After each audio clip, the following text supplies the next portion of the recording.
You're all ready to go. I've been All very right, bad at doing any introductions, so that's my fine. I'll way of go. dealing with that would be to say that you need no introduction, and then we have you. Thank you, Sid. So yes, hello. Now it's time for me to talk about the actual reason for coming to the workshop, or one of them, which is to talk about some of our research on electric mobility. And as you can see on this beautiful slide, you have these two ugly logos at the top, which are our gracious funders. So thank you to the Danish Research Council for funding this through a project on Nordic vehicle to grid, and also to the EPSRC in the UK for funding this under the Center on Innovation and Energy Demand.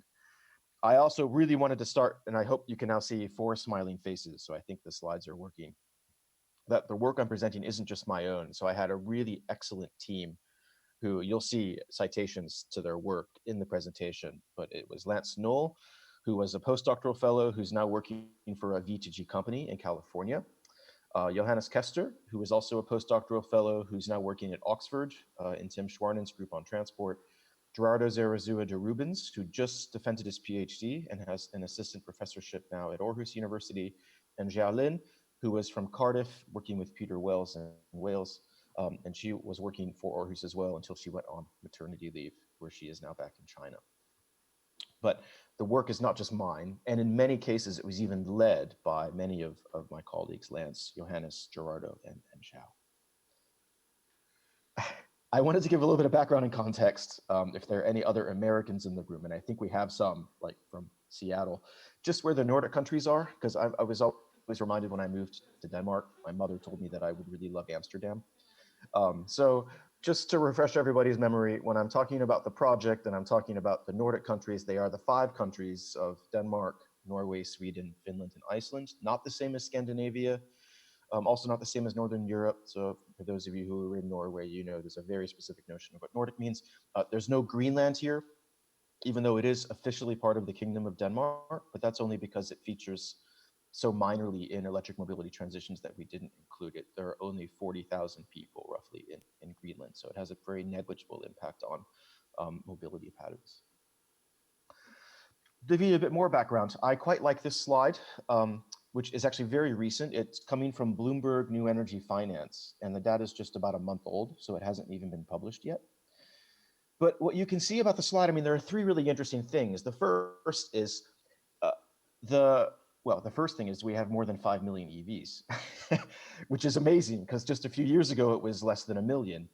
And so you can see here the forecasts into the middle of this year, we have about 5.5 million EVs by now, actually, by the summer.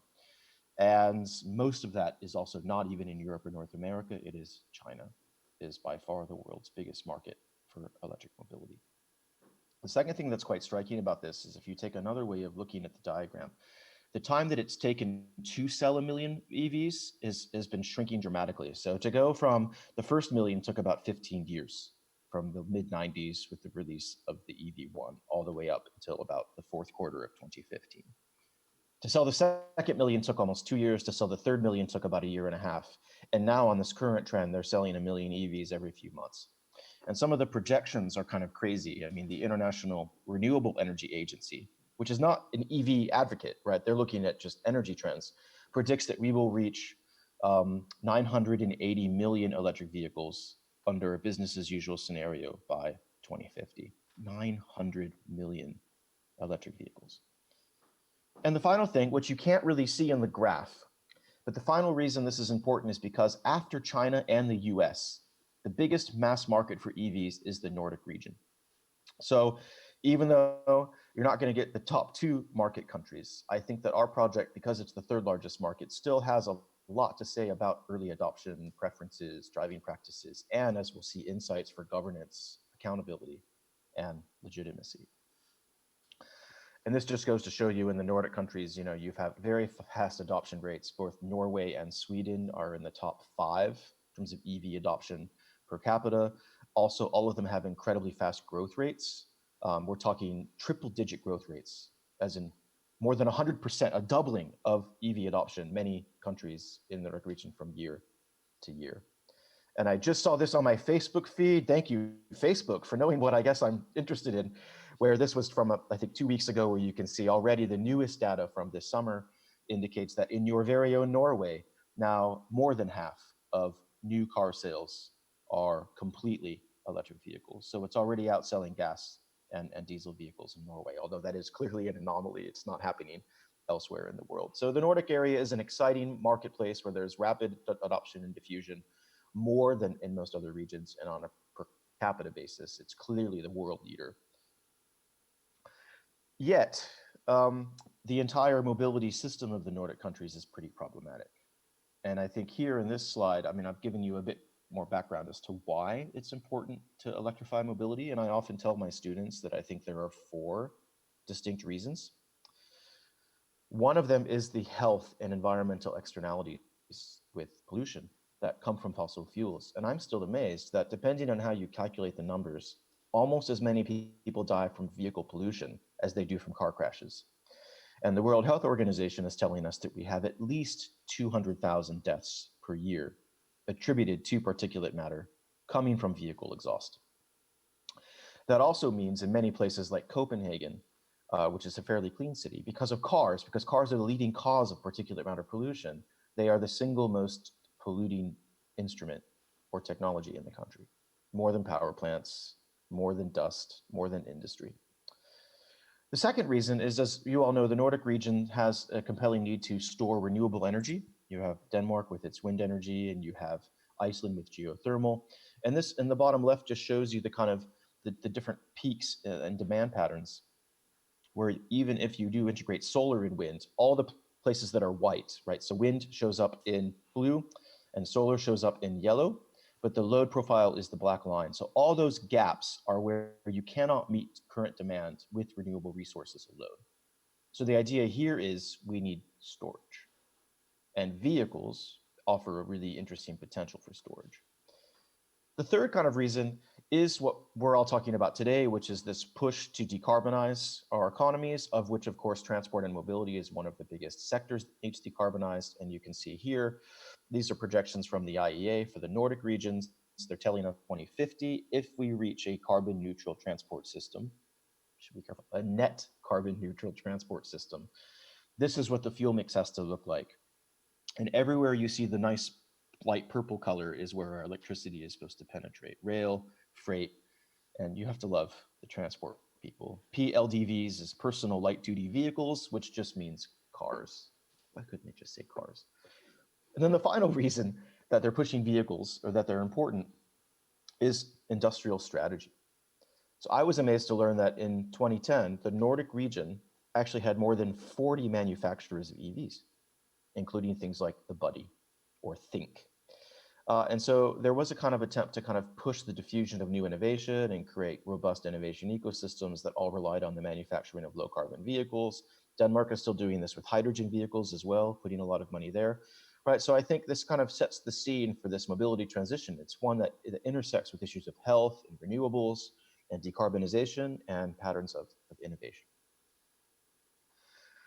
With that in mind, we got really lucky and we won a major project that just ended 2 months ago, so it's really fresh, that looked at Nordic vehicle to grid, and this was back before I tried to create clever acronyms, so it was just called NV, which is NV to G. Probably should have come up with something better. But really, we were asking these questions about, well, as you integrate electric vehicles with the power grid, in this thing called V to G or V1G or VGI, vehicle grid integration, or V to X, when you integrate vehicles with anything, a home, business, a train. What types of benefits can you achieve? What barriers exist? What policies help govern that transition? And on the bottom right here, you see a diagram from Willett Kempton, who's one of the pioneers of the vehicle to grid concept that shows you how it works. Basically, it just means that your vehicles become portable distributed generation and power plants that could potentially send power or energy services back to the grid. And I'm quite struck that these were kind of the 4 big selling points for why V to G may make a lot of sense. The first one is that your vehicles are really expensive, very idle. Vehicles are usually the second most expensive thing people buy after a house. And yet 90% of the time they sit unused. If you go outside the library in Bergen and look into a parking lot, you'll see a host of expensive vehicles that are sitting there doing nothing. The second thing is that if you take the energy storage capacity within those vehicles, it adds up really quickly. And we've done the calculations for Denmark, China, the US, and the UK, in all four of those places, the size of electrical capacity in batteries and cars is greater than the size of each country's grid. So we've already built the capacity, potentially, to store large amounts of energy. It's just not used because it's sitting in these cars, right, that aren't even operating more than 10% of the time. The third interesting thing is that electricity for now is still cheaper than petroleum in terms of kilometers traveled. That could change, of course, if electricity prices go up, or if everyone has EVs 30 years from now, then maybe the pricing regimes won't be so affordable. But it's still really, really a lot cheaper, like 50 cents, compared to like $3 for a liter of petrol. And then finally, this is kind of a bit weird, but if you were to recharge the vehicles at night, which hopefully we will do with smart charging and smart grids, you wouldn't actually need to build more power plants. I mean, I'm shocked. In the US, there was a rigorous study done by Pacific Northwest National Lab that estimated they could meet 87% of the vehicle fleet demands for passenger vehicles. So almost 90%. 87% of cars could be completely supplied by electricity without the need to build a single new power plant. All you have to do is utilize the existing power plant infrastructure more efficiently, peaking facilities, intermediate facilities, et cetera, because power plants are built with such large reserve margins, and a lot of them are there, spinning reserves, or frequency and reactive power provision, that you're not using the full capacity. The average capacity factor for a natural gas power plant is 25%. The average capacity for a coal-fired power plant is 80%. Right? So there's a lot of potential for utilities to use their idle assets to actually charge vehicles at times of the day or night that they aren't otherwise selling electricity. And this just goes to show you there's a bunch of terms about V2G, which I'm not going to get into because they get kind of boring. VGI, V1G, V2G, you have people talking about aggregators. You have people talking about the intersection of V2G with things like time of use tariffs or smart homes. So I think, just know that it is a fairly complex ecosystem that intertwines with some of the things we've already seen in some of the earlier papers, like smart meter governance or smart energy systems governance. So what we were trying to do in this project, and I think I'll finish this part up to get to the meat of the presentation, is even today, I would say a lot of the time, the literatures that we have on electricity and homes and smart systems and mobility are still separate. For instance, most articles on prosuming never talk about vehicles. Maybe they do now, but at the time we launched the project, prosuming was just solar PV, maybe storage, and maybe a few other things in the home. They didn't even think about the garage where the car was sitting. And conversely, all these discussions about e-mobility tended to just focus on transport. They never even thought about, the ability to interconnect to the grid and sell power, or make EVs more attractive, or even make them VGI capable. Also, as many of you probably aren't surprised, most of the research on both EVs and V2G is very technical. And at the time we had launched the project, there was a major multi-million-dollar thing called the Nikola project, which again was completely about batteries and charging schedules and communication, EVSE, which is electric vehicle supply equipment. Had nothing to do with social acceptance, nothing with policy, nothing with politics, nothing with governance. We had done a little bit of work that was very isolated, single method, single country work, like a survey of people doing ride sharing in Denmark. And we just wanted a kind of compelling case to see, well, is what happens when you go up to mixing methods and you go comparative across all 5 Nordic countries.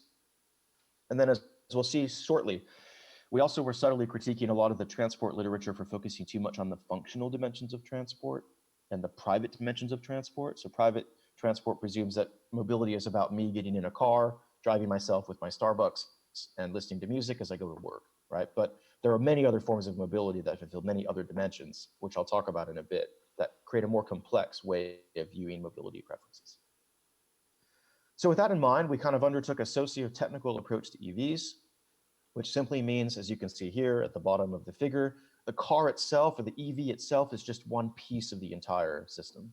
It's the artifact, as they like to say in science and technology studies, but it's, it fits into all these other dimensions that cut across social aspects like culture and driving practices, and infrastructural and material aspects like roads and petroleum stations and fuel infrastructure, and industrial strategy and incumbency, so things like the OEMs, the original equipment manufacturers, and even things like policies and regulations, things like traffic lights and police and standards and low emission zones. All of it is important.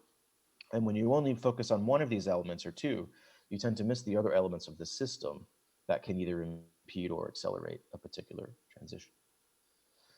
So, getting out of the kind of heart of what I presented in my chapter, it's really data driven. And this was both, I think, a curse, but also a strength, because we have a lot of empirical data to talk about in the chapter. But it also means I'm a bit constrained. I'm only presenting the data, which didn't always touch directly on many of the things Sid wanted to talk about, like governance and legitimacy. It did a bit indirectly, but we didn't ask questions about those things centrally. But we did collect a lot of data.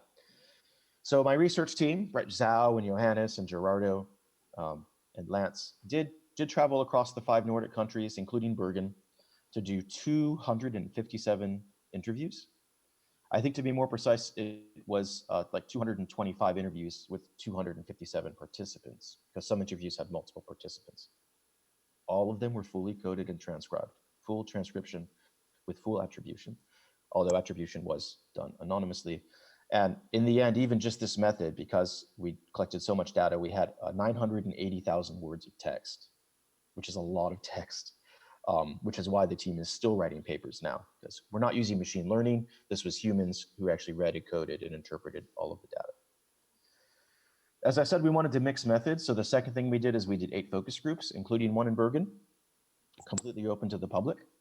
But also many of the other kind of urban and peri-urban and rural areas of the 5 Nordic countries. We then had a survey, which had 5,067 respondents. And I'm amazed we did this. We really should have made it shorter, but we somehow had 44 questions. It took like 45 minutes to complete, which is a bit too long. But we were using Qualtrics, which is a survey consulting firm, and they could guarantee respondents. And in that survey, not only did we have these questions, but we also had what's called a choice experiment at the end, which is where people kind of simulate preferences. It kind of says things, well, if you have $1,000 and you want range or comfort or luxury, what do you prioritize when you think about electric mobility? I won't talk about this at all, but just as a kind of FYI, we had a separate survey that we did because Johannes's partner was a school teacher. We were able to actually get access to surveying children and what their preferences were about mobility across 15 schools in Denmark and the Netherlands. And this was just published last week in Technological Forecasting and Social Change. We did what's called mystery shopping visits, where we presented ourselves to car dealerships, not as researchers, but as potential car buyers. And we ended up visiting 125 dealer franchises in all 5 of the Nordic countries. And I'll talk about that because the findings are really interesting.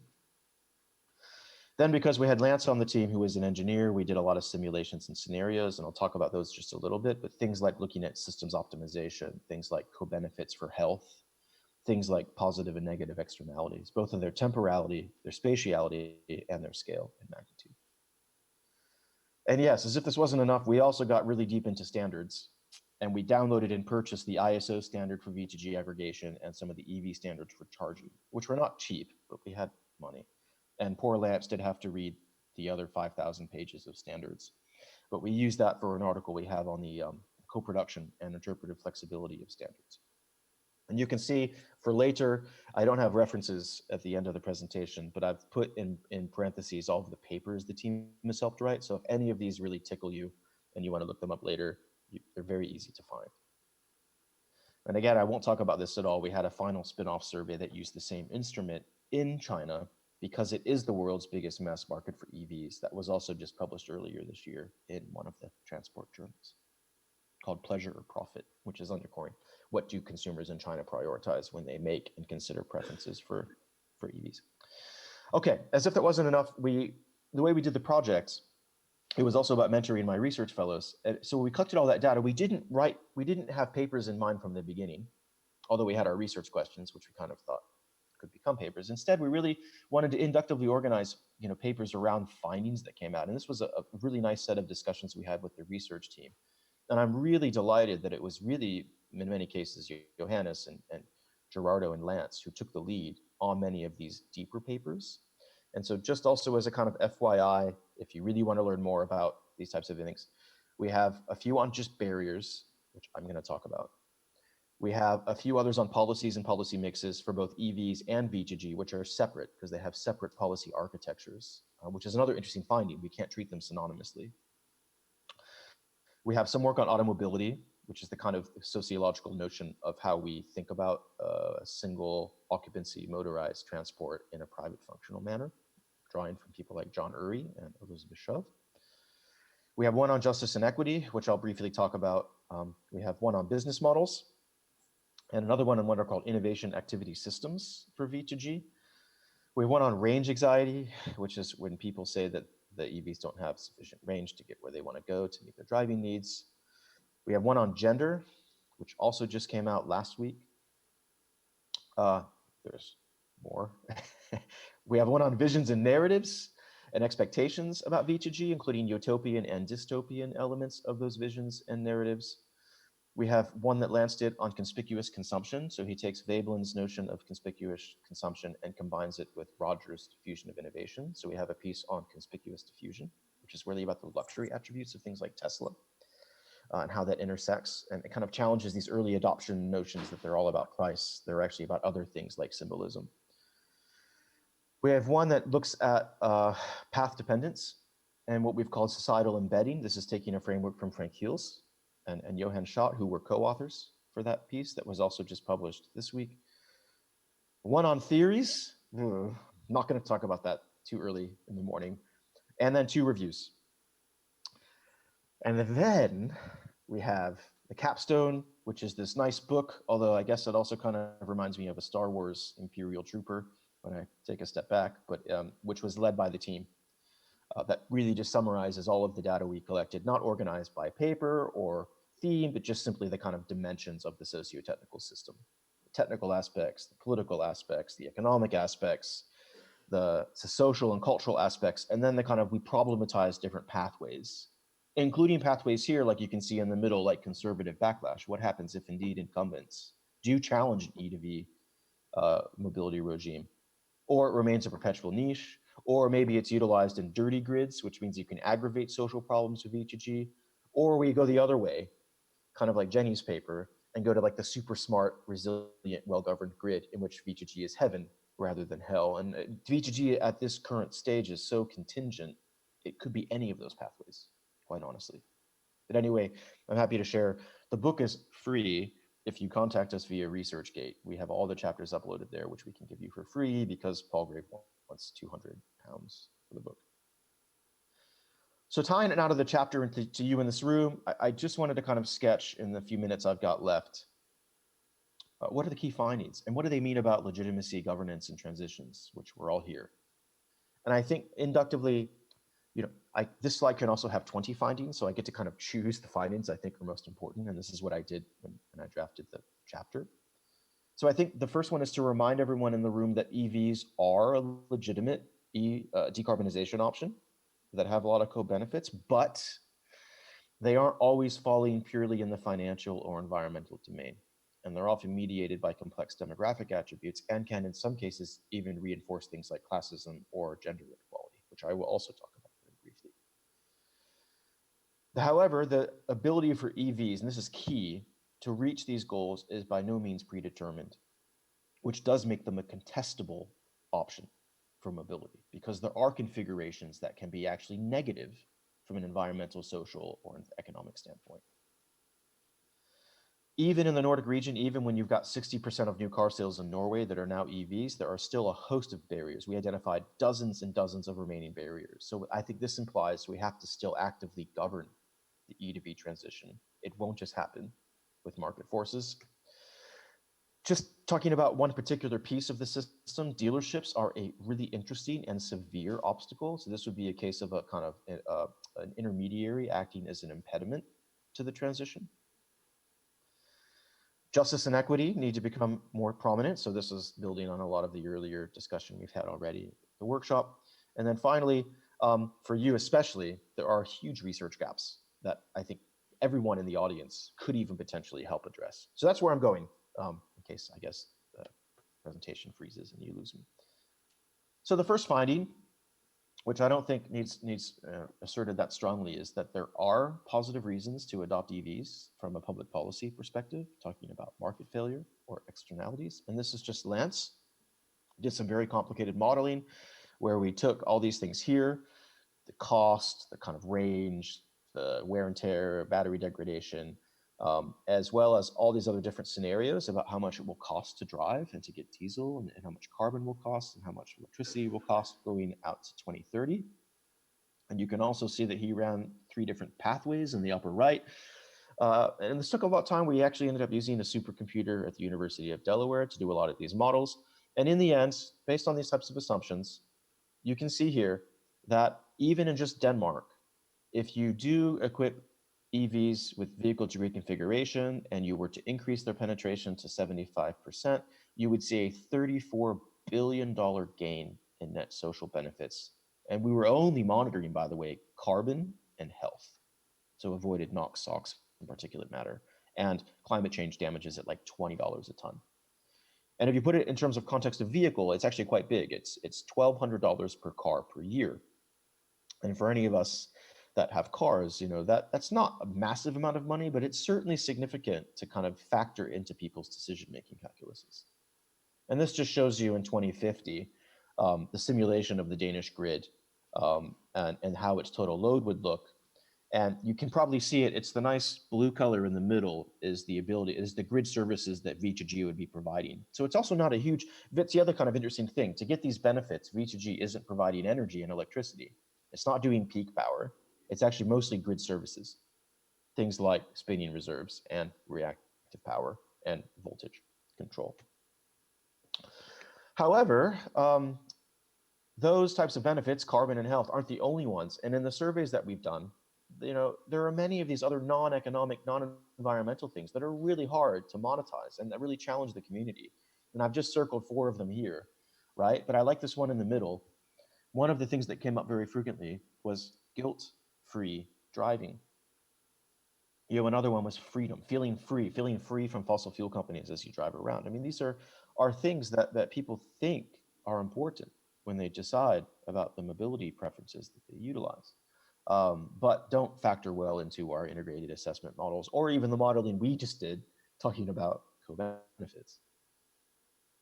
And I think that leads me nicely to my second thing, which is that we find also that the adoption of EVs and the transition to electric mobility is strongly mediated by demographics.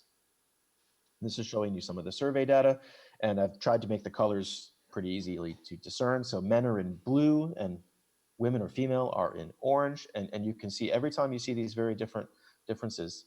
In the upper left, for instance, men are much more likely to adopt EVs or to have experience with EVs or to own EVs. You can see the educational effect. As you move up towards postgraduate education, EV driving experience almost doubles.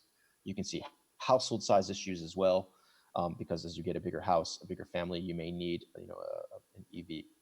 Especially ones that are SUVs or station wagons. And then you can also see the kind of occupation and age dimensions. So all of this implies that there's no such thing as a uniform transition to EVs. They play out very differently among different market segments. And this reminds me as well that mobility itself and the transition, whether it's even EVs or hydrogen or biofuel, has to cut across these different dimensions. And I quite like this framework. I don't get credit for it myself because that's my colleague, John Axon. But this is the kind of functional, symbolic, private, societal typology he's been using to understand the adoption of EVs. And we broadened it out to talk about mobility in general.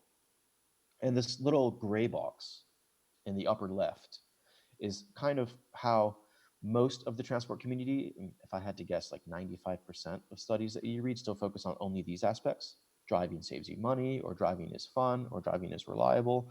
You have things like total cost of ownership calculations or kilometers traveled, or even well-to-wheels carbon ratios. But that's just one aspect.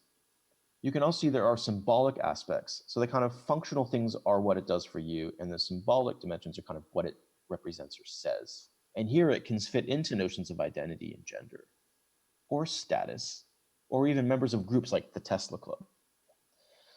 Then you have these kind of social functions too about what it can do from a public goods perspective.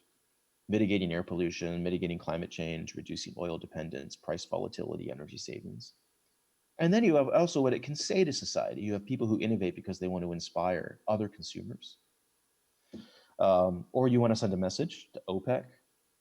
I'm getting an EV because I don't like oil wars, for instance. And so I think these other dimensions we found are just as salient at thinking about this transition to EVs. which then leads me, of course, to my kind of issue of contestation, which is because vehicles are about more than mobility and they become intertwined with identity and politics and public policy, there are configurations of EVs that are very bad for sustainability, as well as those that are very good. And so here what we've done is based on interviews with actual transport experts. We've taken many different dimensions of mobility, car sharing, motorized transport, materials, employment, and growth. And you can see on the column that has the positive impacts are all the ways in which EVs can be good, if they're used with active travel, and if they're used with mass transit, and if they substitute for other dirtier cars, and if they're used a lot in Uber and ride sharing and taxi fleets, and they have electricity that's fairly low carbon, and they charge it off peak times, and they have an appreciation for critical material inputs and battery recycling and reuse, and they have good firms that care about the environment, not firms that do diesel emission scandals.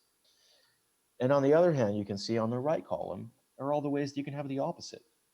People adopting EVs as their third car, that they just want to drive into the city center because they get the bus lane.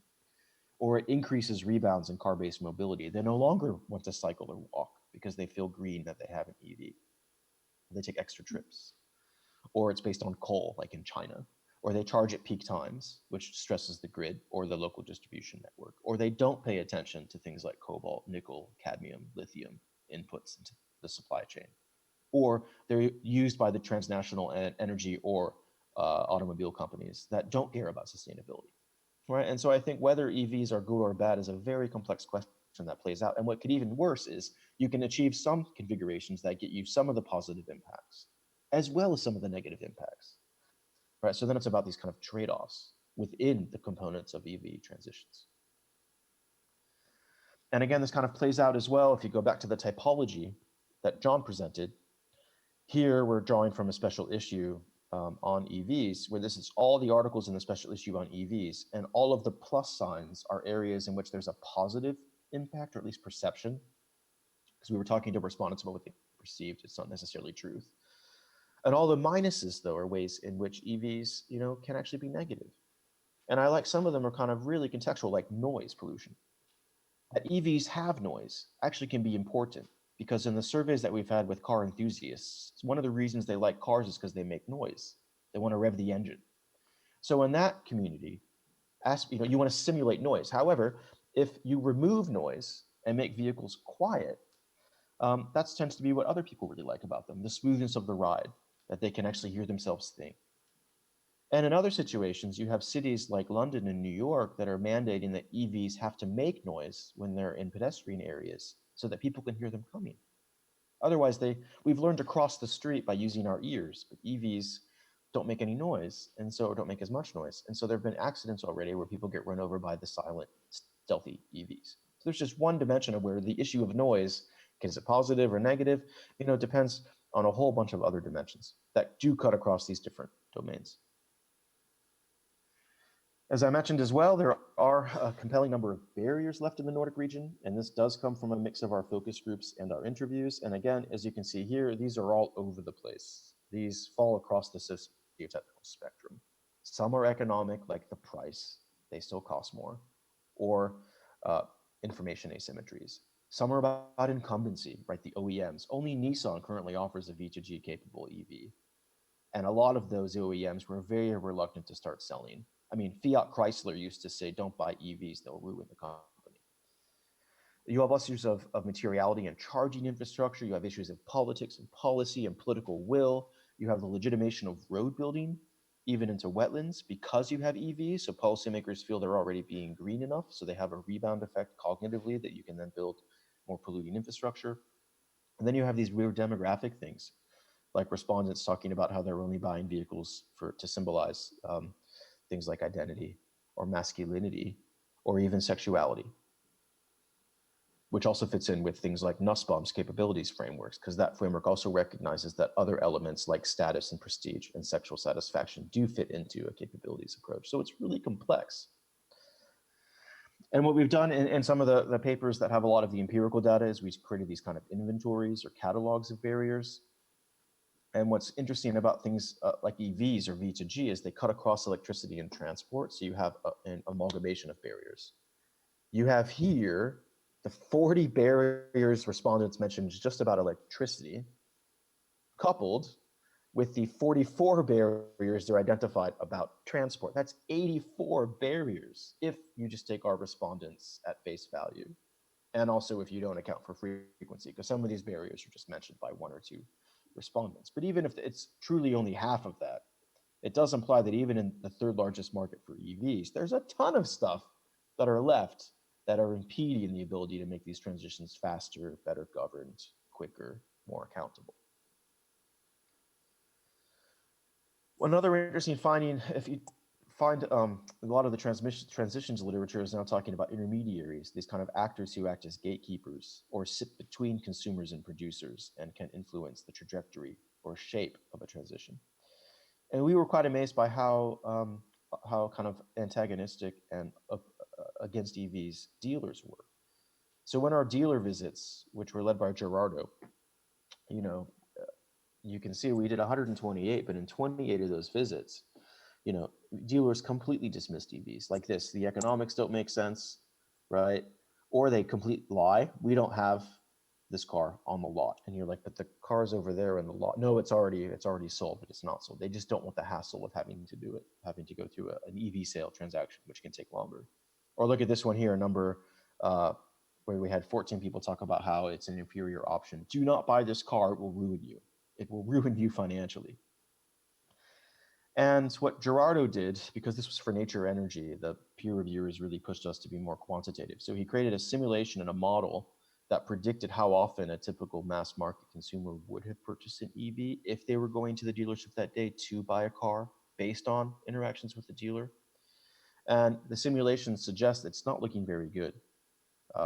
Clearly, 2/3, roughly, of likely visits would never have resulted, be very unlikely or unlikely to have resulted in a purchase, with only about 20% leading to very likely or likely. And that's the numbers on the left pie chart are obscured because that's the average, which means Norway is lifting everybody. So if you break it into the cities that we visited, you can see Oslo is great. 35% of visits may have resulted in one. And maybe Jotunberg is also fairly good. But everything else is below 10%. And look at these ones at the bottom. Copenhagen and Aarhus, which are in Denmark. Zero dealers at those. And we did more interviews and visits in those places because it was near where we were living in the university. And so it's quite interesting that in many cities, it could be dealers that are the kind of hidden invisible barrier that are telling everyone not to adopt EVs. And we've gotten we did interviews with industry experts to try to understand why. And I think that there are factors that are playing out at two different levels. And so at the actual level of the salesperson, there's a lot of resistance because the EVs take longer to sell and people have more questions and they're just not familiar with them. And then up a level at the level of the franchise, these dealerships now make most of their money on maintenance. Just like petrol stations make more money selling you coffee and food and snacks than they do on petrol. The margins are very low on a vehicle. And because most of these dealers need 70 or 80% of their revenues going to maintenance, EVs are a superior product that need far less maintenance. Maintenance needs are 40 to 50% less on a kind of yearly basis than a conventional vehicle. So it's hurting them, right? They don't want to sell EVs because the more that they sell is the less revenue they have at a later point. Justice is really important, and we talk about this. I talk about this in the chapter, and this does draw from the interviews as well as the focus groups. And you can see, I mean, I like this kind of notion of justice cutting across different dimensions. You have distributive issues of benefits and burdens, and procedural issues of fairness of process, and discussions about policy, and cosmopolitan issues about the global externalities that are produced, and recognition concerns about extremely vulnerable or marginalized groups. And you can see that our interviews created a whole list. Like we had like 30 or 40 different injustices that were identified, from the wealthy being the predominant adopters of EVs to elitism and regulations for planning that have privileged EVs even over public transport. For instance, a Tesla Model S owner in Oslo, when we started the study, received an equivalent tax break on their vehicle each year that was equivalent to 30,000 bus tickets. So which is a better use of tax revenue? Privileging one elite driver or privileging 30,000 users of the bus? A whole host of global externalities were discussed, from cobalt and lithium mining to the manufacturing of cars to the recycling and reuse of cars, plus where are all of the dirty fossil cars going when people buy an EV? They're usually going to Estonia or Poland or even sub-Saharan Africa. Places like Ghana are importing cars from Norway. And then you have vulnerable groups, including indigenous people and minorities who are kind of marginalized by EVs, whether it's the building of new roads that are justified on automobility demands, or traffic jams that are created by EVs in bus lanes that prevent children from going to school, all sorts of things, or toll and ferry operators who go bankrupt because they have to give discounted rides to EVs but don't have the revenue to make up for the loss. So this reminds us that these types of interventions too can have negative justice implications, not just positive justice implications. And then finally, my last core point is that we have done a series of research gaps. And we didn't mention this in the chapter because the chapter was about governance and accountability. But Lance did lead a systematic review where we tried to make it very recent. And also I didn't want him to spend too much time on it. So we limited the review to about 2.5 years.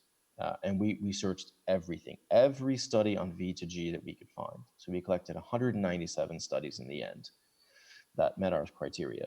And what's quite striking, maybe you're not surprised, but the top bar just shows the dominance of science and engineering and technical articles, right? No one is talking about the social stuff. 3/4 of articles are just about batteries and charging and building better kind of engines. It's a very male-dominated field, which maybe suggests why issues of gender don't come up that much, with, again, more than 2/3 of authors are men. It's a very modeling-dominated methodological area, again, accounting for more than 3/4 of approaches. And then finally, it's an area that is very narrow in its focus. And I'll tease this out in a second, where you can see here, these were the kind of the 8 different under-examined areas. And I mean, even things like the environment, air pollution was only mentioned in 2.5% of the sample, and business models were only mentioned in 4.6% of the sample. And then it gets really troubling. Users are mentioned in 2% of the studies. Not like they're very important, right? We don't care about users. And look at the rest of these things. Natural resource use, things like minerals, mines, metals, cobalt, lithium, 1%. Visions and narratives has 0.5% because it was one article. And then justice, gender, and urban resilience, which would be the ability for V2G systems to recover from things like natural tax or disruption, were all 0.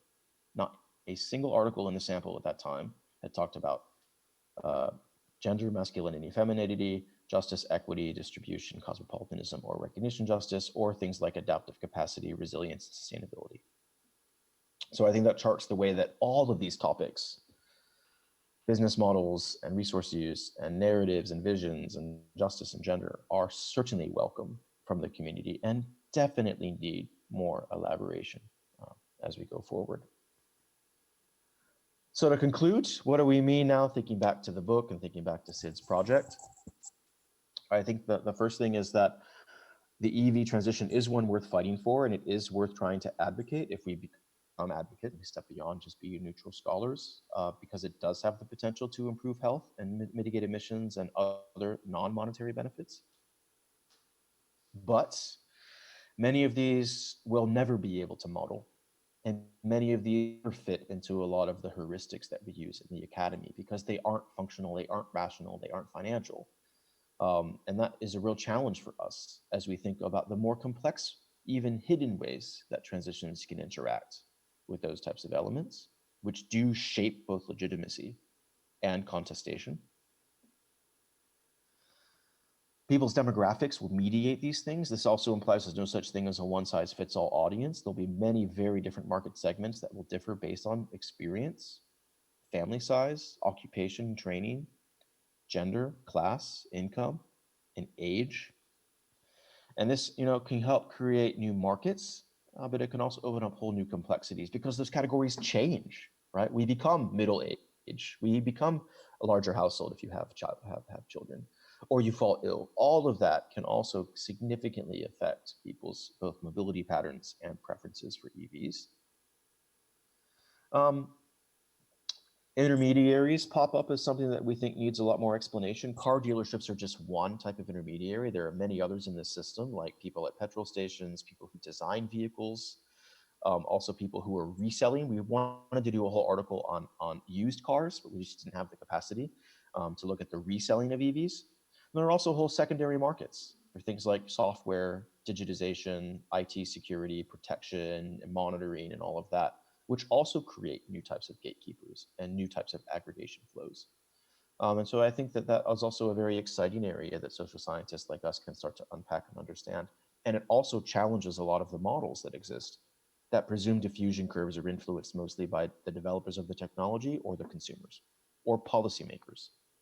That tends to be the trifecta of where some of the most advanced models look at technology trends with innovation, policy trends, and user trends. But that's really incomplete because there are all these other intermediaries that sit at a nexus between those different poles that can really interfere with the smooth functioning of the transition. I think another lesson, tying back to governance, is that the transition will need actively managed and steered, both to make it more sustainable rather than less. So because EVs are contested, right, you have to have policy interventions that push it and nudge it to the more positive sustainable aspects and avoid some of the more negative ones like automobility and bad charging dynamics. But a second reason is also just to overcome the 84 barriers that we inductively analyzed from our interviews of experts. And then finally, let's still be cognizant of these research gaps. Despite the fact that the EV transition is apparently here and the V2G transition may be around the corner, the community as a whole still seems to take a very reductionist, limited approach that focuses on technical and economic aspects at the detriment of everything else. Even environmental aspects are underutilized, let alone the complex social dynamics of users or businessing and financing flows or elitism and incumbents or resilience and recovery to disasters or justice or visions and discourse. All of that needs much better understood, especially if we're going to make sure that these transitions achieve some of their positive attributes and avoid some of the negative ones. And with that said, I think that I've taken 5 extra minutes of my time with apologies and open it up to the floor. Thank you.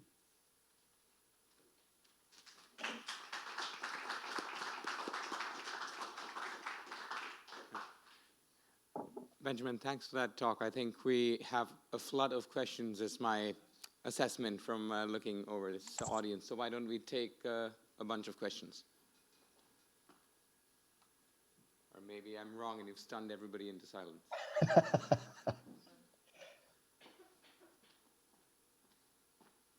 Something I've been thinking a lot about during the course of the workshop is how are we defining accountability? And a lot of people have referred to this, but not a lot of the presentations have actually focused on a specific model or a set of ideas of accountability. So having not read your chapter, I'm wondering if you can explain how you're defining that and then applying that to this particular case and kind of what informs that particular set of definitions or ideas about accountability. Great question. And I'm very guilty of finding accountability in a respectable manner. It's largely because, we wrote this chapter for Sid and kind of fit it into what he was trying to do. But accountability and governance weren't really, they were indirectly relevant to the research, but it wasn't one of the steering kind of heuristics we attempted to use. So I think in the chapter, it comes out of mostly these issues of procedural justice, which I guess is more about the kind of the accountability or legitimacy of the way that institutions make decisions about EVs. And so in that sense, kind of accountability is a proxy for like community involvement and satisfaction and acceptance. And the opposite of accountability is when policies are made that interrupt those types of things. But it's a very sloppy, non-analytically precise notion of accountability. And we kind of just put those words into the chapter because we were trying to kind of fit it better with some of the themes that Sid talks about. But I would be both interested in hearing what Sid thinks about how we define accountability, and as you saw the presentation, what issues in your mind fit under the accountability term would also be very helpful.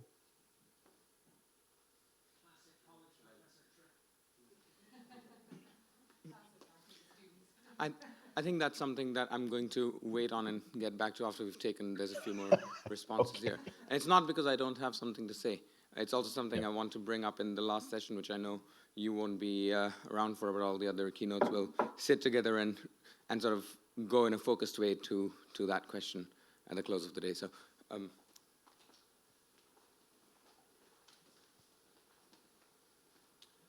Hi, Benjamin.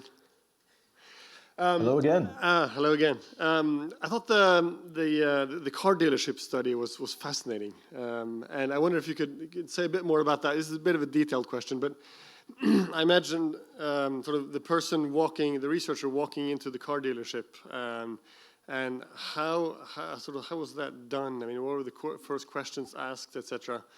Sort of the whole methodology of doing that as in research. It's just a great idea and I've seen the paper, and it's also a really good and interesting finding. So if you talk a bit about the methodology of that. The other question was, in Norway we have this big discussion on when do we reach a critical mass of EVs? When do they become so normalized and popular that we don't have to subsidize them as much anymore? Could you speak to that discussion a little bit? Great questions. So for the dealership study, there is literally an approach called the mystery shopping approach, which has some handbooks and articles that we read. And we would kind of, initially is like going to supermarkets and like, looking at the stock and having interactions with salespersons. And we didn't do a pure mystery shopping approach because we also did interviews on some of the dealerships later when we went back. I should also though say that it wasn't just one researcher. We did send a team, and often we would send them at different times of the day. And we were also aiming for almost complete coverage in terms of sampling. So in a lot of the cities, we did visit every dealership that had or said they had an EV on the market. But it was very similar to an interview protocol where we had a kind of sketch, a semi-structured list of questions. There were 4 or 5 questions that we would always ask. The only difference being we were very cognizant of ethics. And we didn't want to take too much time because these dealers are on the clock. And so we wanted to make sure that each visit was always less than 30 minutes, and we didn't want to have test drives. And we always wanted to kind of remain, our research team tried to be very neutral. We didn't want to seem too enthusiastic, which can also create a longer visit, or also too, ambivalent. So it was kind of, to act ordinary, so to speak. But I'm happy to talk more about it later, because I do think the method has a lot of utility and can be applied also to other types of situations, not just dealerships, things like housing agents or boiler salespersons or whole other ways that would be quite interesting. The notion about kind of self-sustaining mass adoption is really tricky as well. And one of the things that came out of our work, I think, is also the multi-scalar nature of these transitions. And in that way, while certainly you can reduce the transition, or at least explain a large degree of it, to a lot of the strong policy mechanisms in place in Norway, there are other elements as well.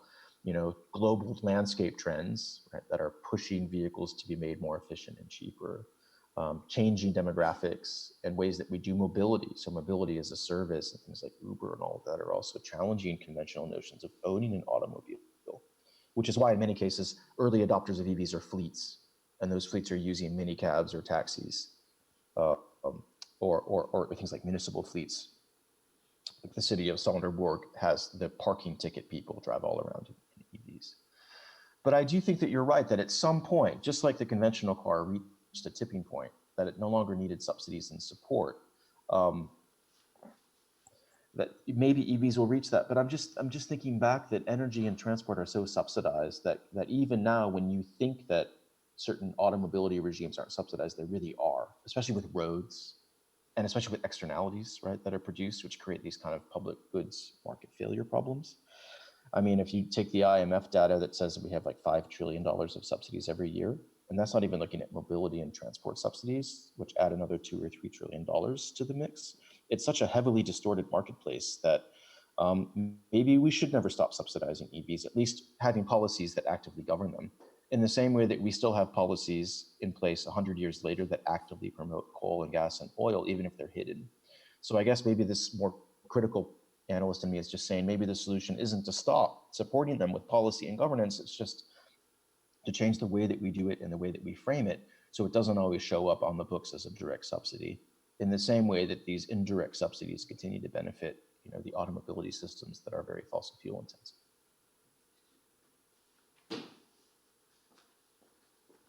Hello, good morning.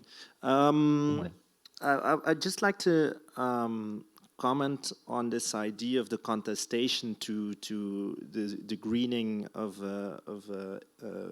vehicles. How does this play out politically, this contestation? So you've identified these 84 barriers to electric vehicles. And then yesterday we had this very fascinating discussion about the contestation of urban sustainability and transportation projects in Norway itself. And so there's this equivalence to a yellow vest movement emerging here, or it exists here in Norway. And I was wondering how protests against electric vehicles more broadly in other Nordic countries are playing out, and are they institutionalized, and how are they organized politically? Are they at all? That's a great question, and for once, I'm going to say I don't know. We had no data collection at all that talked about social protests, and it didn't come up that much in any of our interviews. And this could also be because V2G is at such an early stage. You know, that this was the other thing too, is you know, EVs and V2G, are they really that different? But V2G especially had minimal changes in the survey that we did, and minimal input. So people were much more, I mean, what was interesting, I think, more is some of the visions that emerged around the two systems. And here, well, we never talked about people never talked about social protests and movements. The visions piece was quite fascinating because we collected 9 different visions, and 5 of them were extremely dark and negative visions. And it was people talking about the way in which EVs and V2G mobility systems could really aggravate surveillance and cyber terrorism. There was another narrative about families freezing to death. It was called Frozen Families. It kept coming up that they're just not reliable. EVs won't work. You'll be dead on a mountainside. Others that came up over things like the lack of authoritarianism, and that we'd kind of be trading the OPEC oil overlords with a new set of high-tech overlords that monitor our flows in the home and use vehicles and V2G to kind of, you know, figure out everything about us. And so I think that's getting a little bit into the anxiety and fear that people have, and also the desire. And that what's also interesting is that sometimes it was the same respondents who were giving both the utopian and dystopian parts. So people are simultaneously excited and afraid about mobility. And I think what I'll just say to wrap it up is that those types of feelings can definitely be exploited at this very nascent stage of the V2G transition, so that it could go either way. Any of those visions could become possible, and people have such a complex bundle of emotions when they think about the future of V2G and EVs, that it is quite certainly, I wouldn't be surprised if you see the emergence of strong protest movements that tap into some of these fears, or you see a strong social acceptance and a regime of accountability, whatever that means, that emerges. So again, I think it's not just contested, it's also extremely contingent. Great. Yeah, I think we'll take a bunch of questions now and then round of response. Yeah, thanks, Benjamin. I really like that last statement you made. That was something I pick up as my take-home message from your talk about the benefits of EV being contextual and contingent. And I was wondering, to look at the 5 Nordic countries you're looking at, I guess that means there are different configurations of benefits and negative impacts that are always put together. And can you say something about the differences between the Nordic countries that you observed, and how far the configurations of benefits and disadvantages are actually deliberate, are actually recognized and part of a considered policy, or whether it's more accidental? I mean, basically the question is, did you see similar kinds of configurations across those 5 Nordic countries? And if you didn't, if you saw differences, how deliberate were the particular configurations in each case? Benjamin, just hold on, and we'll gather the other people who are on their feet, and then. I'm getting a pen. Hi. I have a comment and a question. The comment is, I'm in a faculty of urban planning, and urban planners usually have yet another concern with EV, and that's that they are still cars, still occupying a lot of space, still supporting urban design that is car-friendly and not people-friendly. So just as a reminder that there are even more critical issues when it comes to EV. And the question concerns the justice issues. So thanks for listing systematically the justice issues that you see. And my question is, and now what? Would you, or maybe I nail this down with a question, are there strategies to support EV that you would advocate against for the sake of justice issues?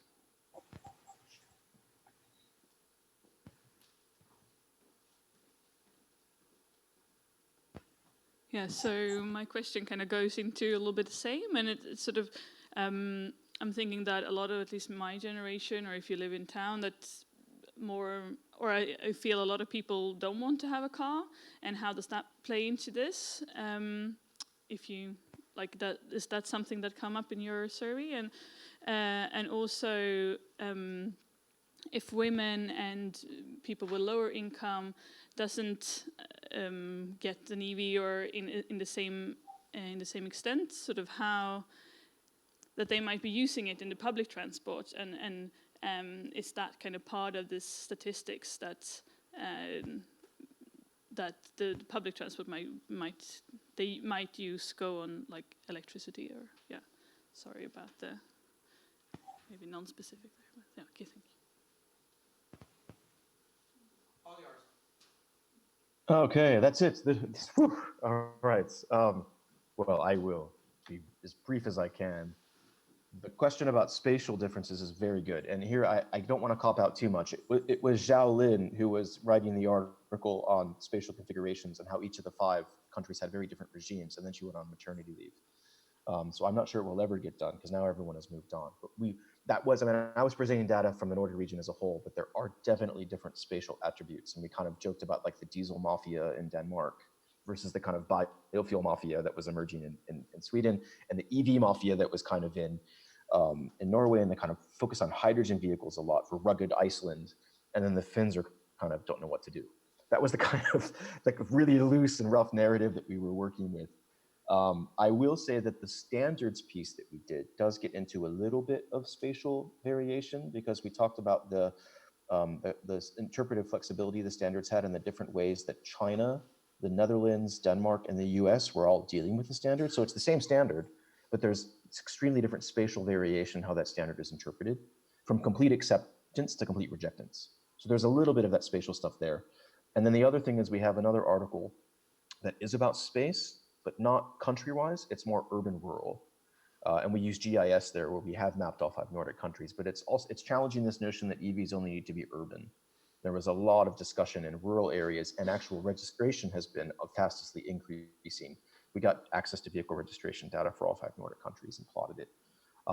So it's more of urban-rural dynamics of space rather than the country dynamics of space. But I really am going to be pushing Zhao to do the article on the different pathways or configurations in the 5 different countries.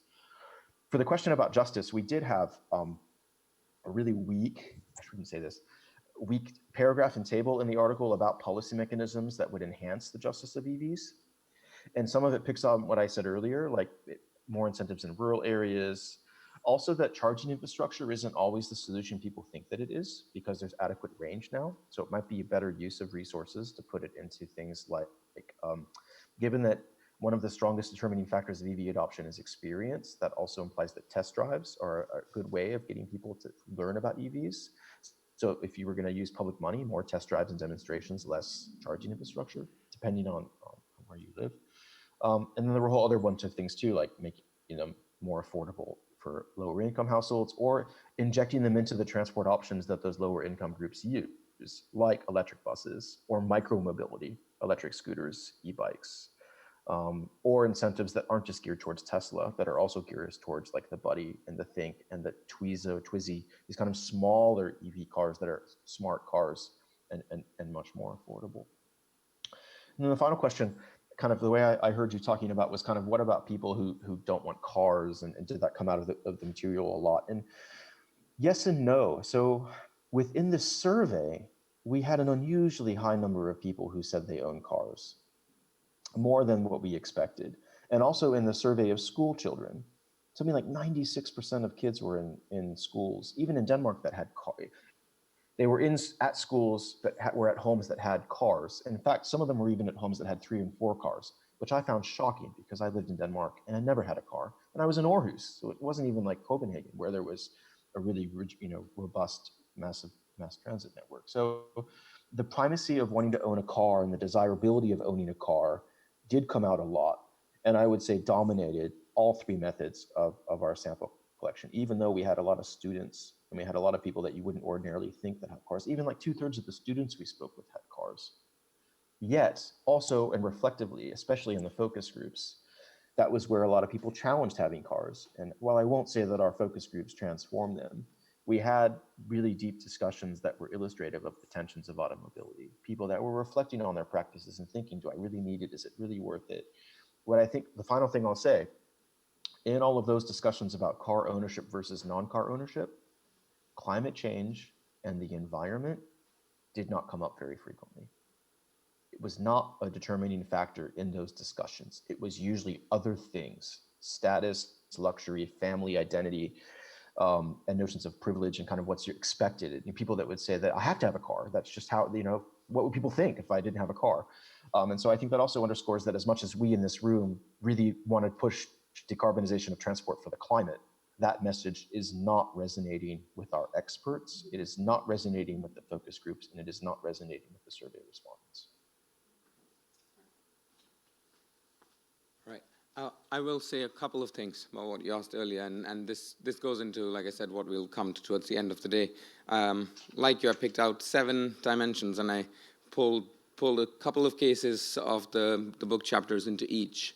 And there's 3 of them where I felt that what you've put in the book chapter, which is not all of this, which is rich material, and what's in the chapter is already quite a lot for a chapter. I thought that the 3 that came up most explicitly, and these are, if you think of a matrix, you have 4 practices of legitimation that I started with yesterday. Think of dimensions on the other axis, and the 3 I'm thinking of here are one that you were just talking about is spatiality, and 2 that I call power play and and routinization. And my colleague Jacob's sitting here, and we spent a fair bit of the semester thinking around routinization as well. And I do think that those can be useful in terms of the ways that one would think through what are the barriers that are being put in, and how are particular barriers not in evidence? What are the ones that are absent that you might have expected? How does spatiality factor into it in terms of equity effects, justice effects? What are, across those dimensions, power play is kind of obvious and perhaps too all-encompassing to be that useful. So that's where my thoughts are, and we had a little walk and talk when you were here a couple of days ago, and I think I've been reflecting on that, and I'm looking forward to different takes on it and where we get to. But just so I don't leave your question hanging. And thank you, Sid. I think Stephen is charged up and excited, and you're going to stay on for his talk. Yes. And so we will move to the next keynote. And while I load his slides, I think what might work best, Benjamin, we'll fiddle a bit with this, but Stephen has slides, but we will keep you on so you can hear him. You'll have a front row seat because he's going to stand here. And let's see maybe it works best without your video. But Okay. we can hear you, so you can Perfect. speak when we enter discussion. Great. Steve, good luck. Good to see you. And the room is taking a couple of minutes of break to recover. Yeah, Benjamin, thank you for your talk. Thank you, Steve.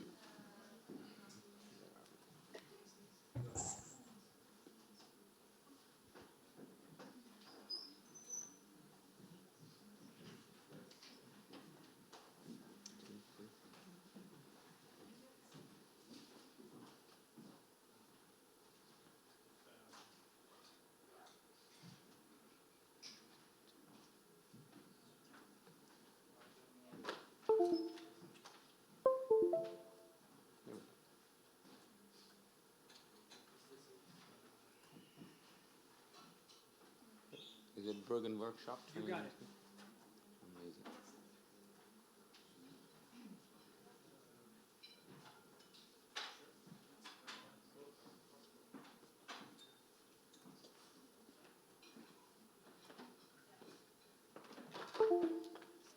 So, Are you planning to wander around a bit? Yeah, I think I. Would you prefer to Yeah, please. like this? let me share screen from this end.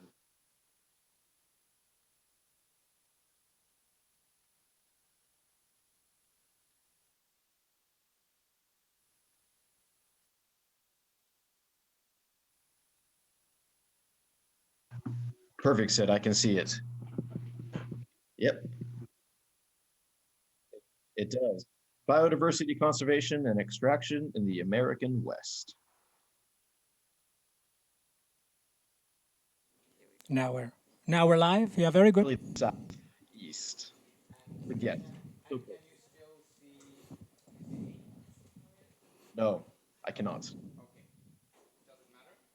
No, No, look it's at the fine. slides. They're going to be great.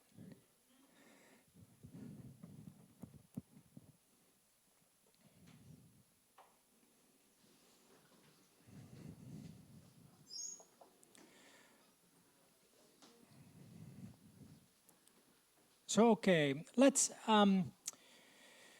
try to do too much in 40 minutes. That's what we'll try. I'm very excited because what the talk I want to deliver, I think it fits well with what we've heard over the last day and a half. I want to take up Hannah, who's left, had asked, what about kind of model or theory of accountability and legitimacy? And I want to offer one, perhaps at my peril, after what Christian offered yesterday. I think it's interesting that even in this group, which is convened around this theme of accountability and legitimacy applied to governance and energy transitions, people seem quite reluctant to engage this question directly, and I think that's interesting. And I think it's cultural and political in some ways that are important to recognize. It's possible that it's just intellectually daunting and I'm a fool to try, but it's also possible that we live in an age when discussions of that kind of pointed nature aren't fashionable or comfortable. I liked it that Benjamin just offered us, I took just some brief comments. So at the end, he mentioned, on the one hand, emphasizing adoption, which is, this willing buyer, willing seller. It's quite the liberal model. But at other moments, he gave voice to this idea of manage and steer.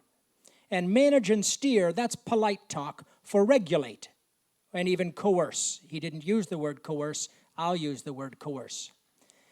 And I think that's interesting.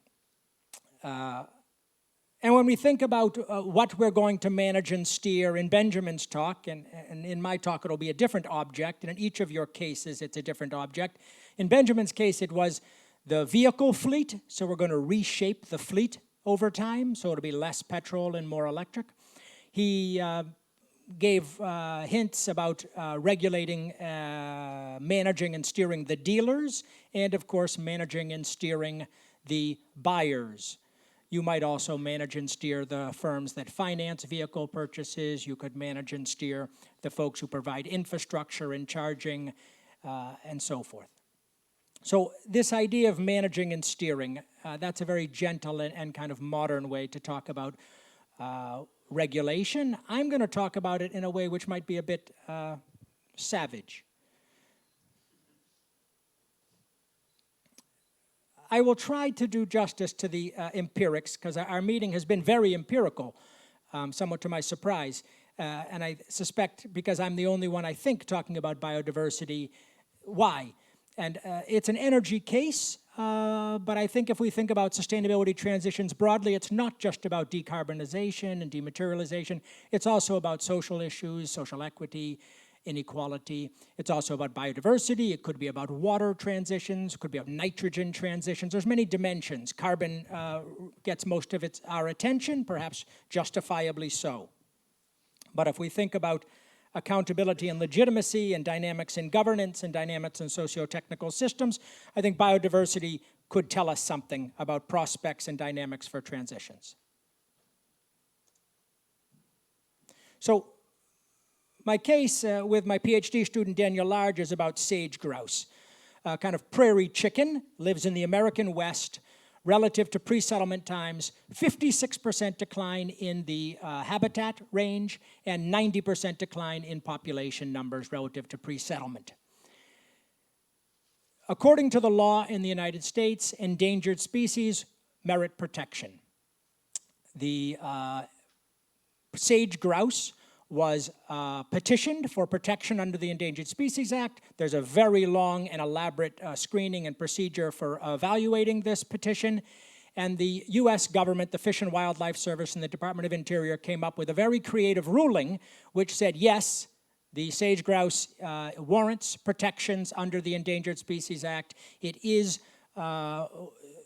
endangered, yet we're not going to list it. Listing is meaning protect it under the Species Act. And the reason they gave is because they have too many other pressing concerns. They then initiated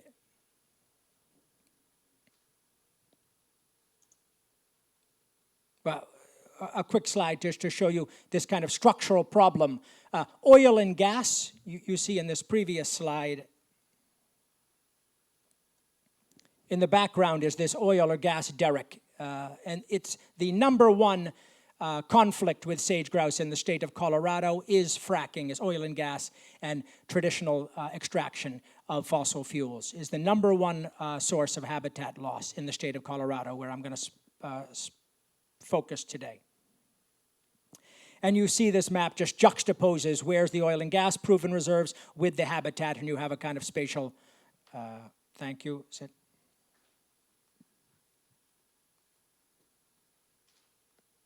Well, maybe not. It's okay.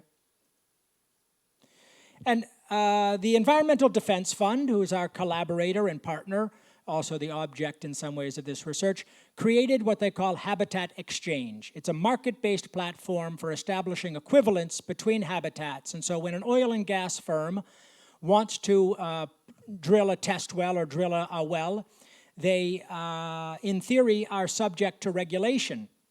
And they have the opportunity to go to a private landowner and buy equivalent habitat from a rancher or a farmer who's willing to manipulate their land, restore habitats, and protect the habitats for some specified period of time.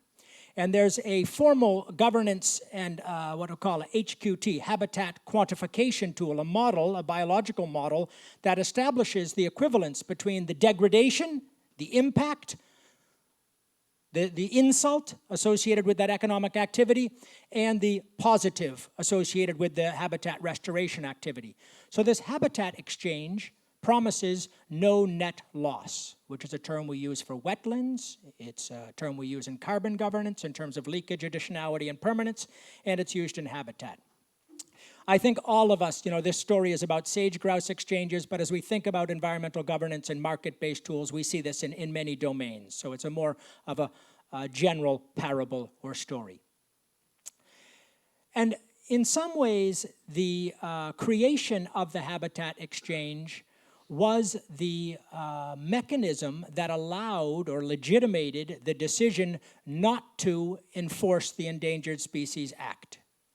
So the federal government said the sage grouse is endangered, the sage grouse warrants protections, we're not going to enforce the Endangered Species Act, with the intention that the individual states create habitat conservation plans, and those plans then are vetted by the federal government and somehow approved.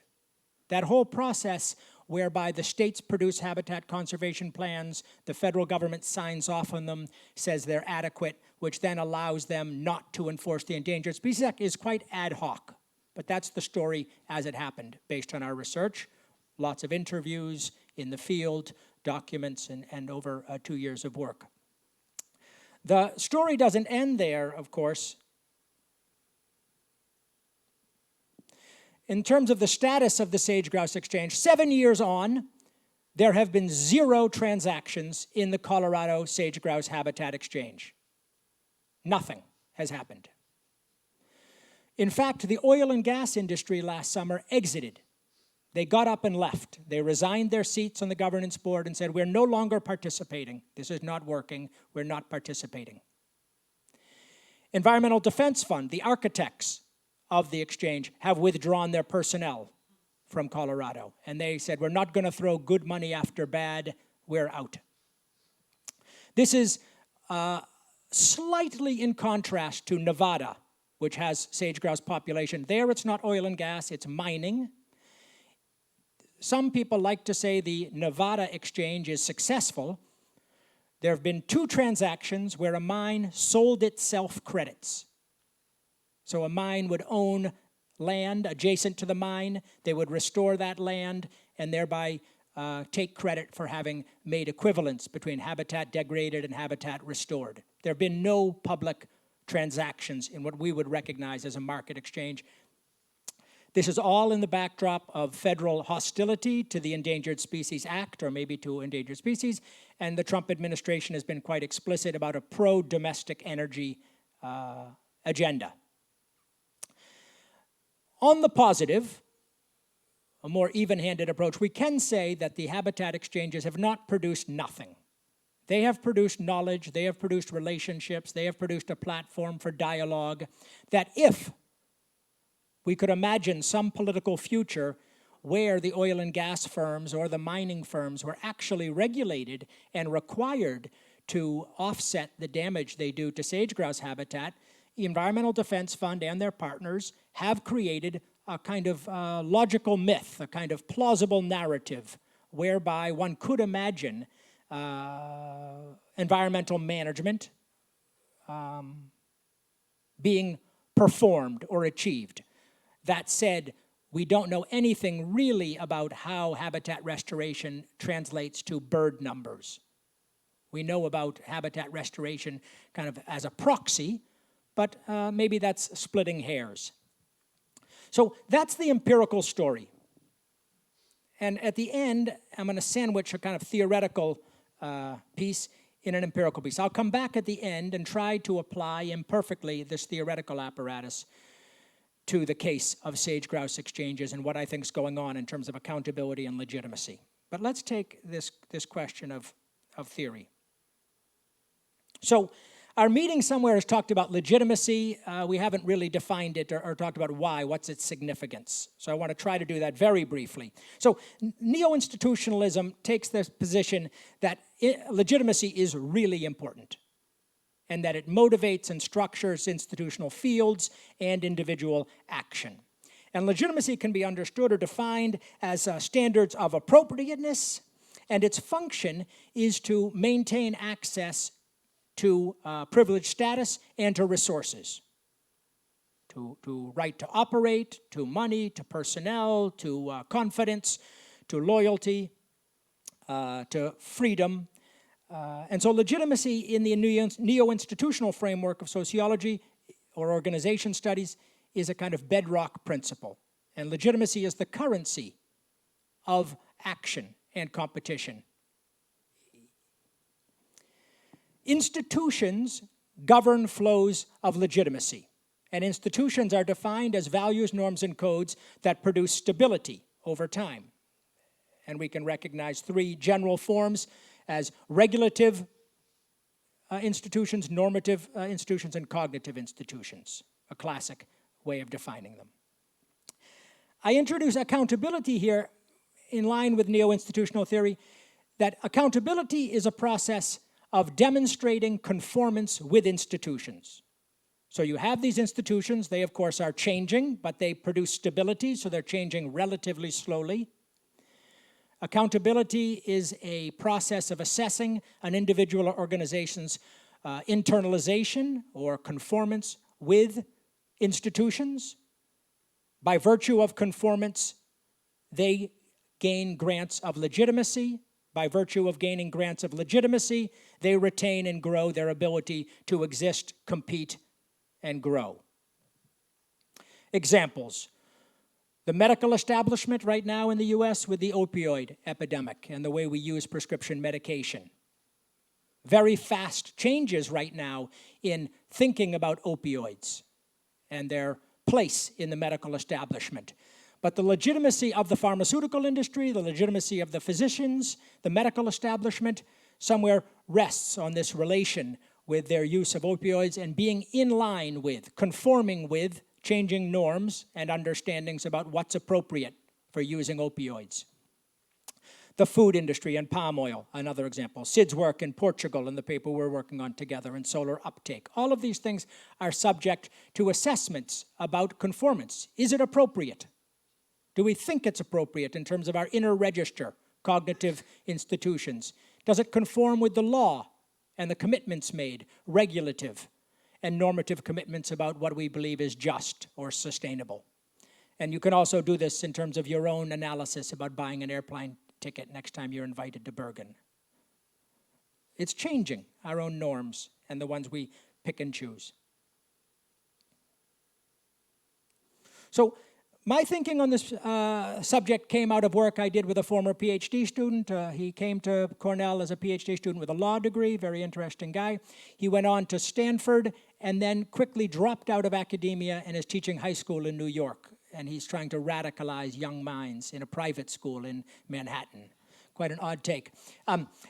Our paper, if you're interested, I've brought just some cover pages in line with Sid's request that we offer kind of references that we want to share. I've offered it to some of the authors. And a lot of the theory that I'll offer today is written out in long form in the article. So, accountability. What is accountability? So we said it's conformance with institutions, which gives grants of legitimacy.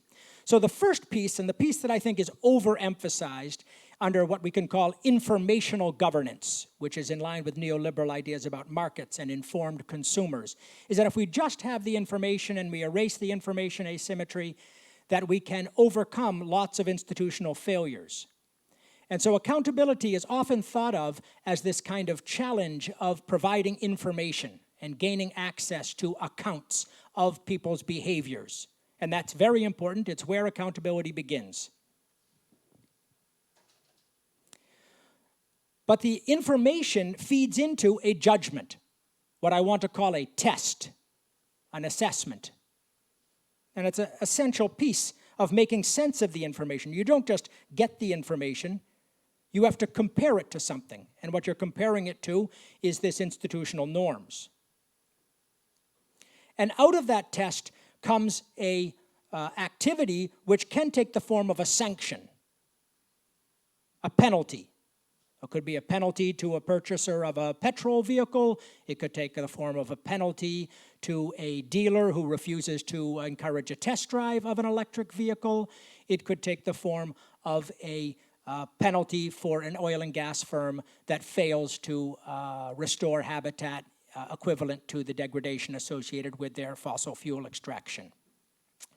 The other side of sanction, it could be a reward, that you do the information gathering, you make the judgment, and you determine that that household deserves the subsidy of 30,000 bus tickets. So it can take the form of carrots and sticks, or sanctions and rewards. And of course, this is, in the framework I'm offering, equivalent to a reward is a flow of legitimacy and legitimation, and the sanction would be the withdrawal of legitimation or the active delegitimation. And as we talked about yesterday, this is not a one-way traffic between the accountee and the accountor. It's a relational, recursive, iterative process. And I think accountability can be understood as arising in situations of interdependence. And it's interdependence which gives rise to the need and the hunger for accountability. If each of us was independent and strictly autonomous and secure unto ourselves, we wouldn't need accountability. You would just simply be independent. You could defend yourself, you could feed yourself, you could house yourself, you could fix your own car and your own iPhone, provide your own medical, massage your soul, right? The classic relation with the priest, the doctor, and the lawyer, guarantee your rights. So, accountability as test. I think it's interesting. So, what are these tests? Well, there's lots of them. They're plural, they're multiscalar, they're changing, and they're strictly contestable by definition, these tests. But something that they have in common, you know, we say, all right, so there's lots of them and they're different, okay. But one thing I think we can say is that, and this came up yesterday in slightly different language, is that the institutions, the justifications, the tests that we see performed and imposed, all in some direct or indirect way relate to public interests or public purposes or public values. So I think that even when you see a test that says something as crass as you must be accountable to shareholders, you must return maximum return on investment, maximum return to shareholders, right? That test is linked to something about economic efficiency, about moving capital to its most highest and best use, which is good for workers, good for consumers, good for all of us. It's linked to a welfare argument, not a private argument. So even when it is linked to a private argument, behind it lies a public argument. And I think that's important to recognize.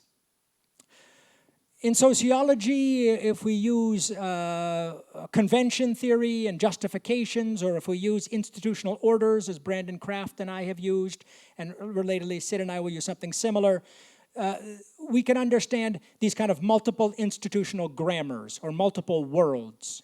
And so the tests, the arguments, the justifications that are mobilized or imposed are highly variable.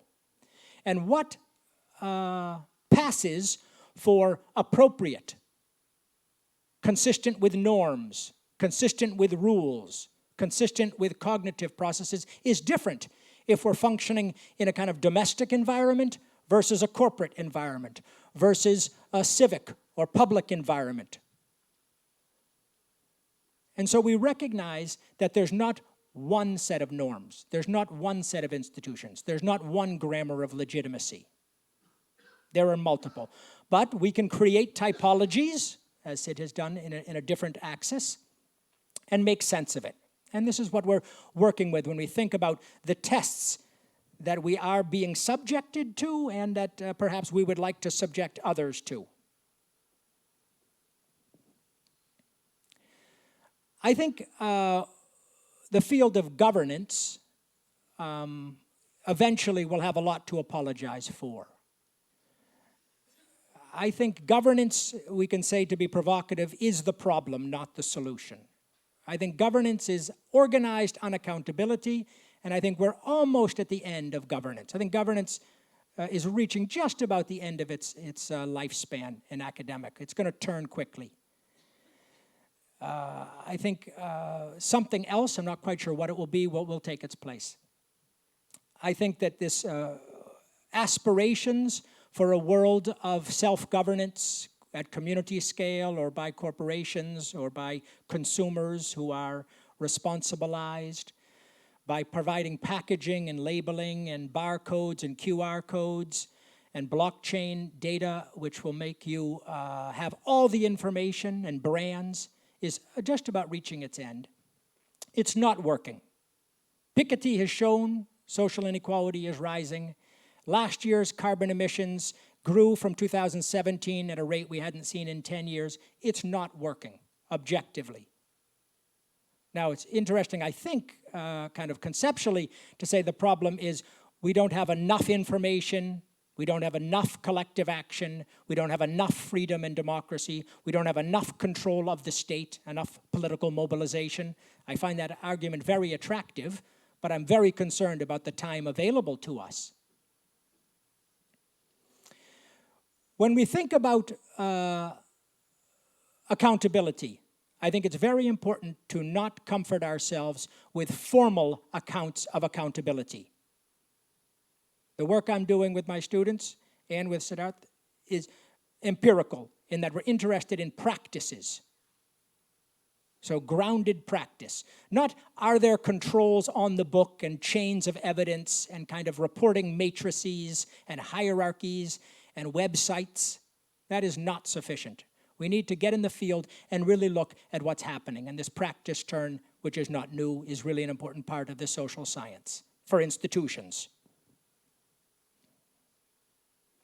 So Hannah had asked for a model. I'm going to give a kind of reduced form of a model that I presented a year ago here in Bergen.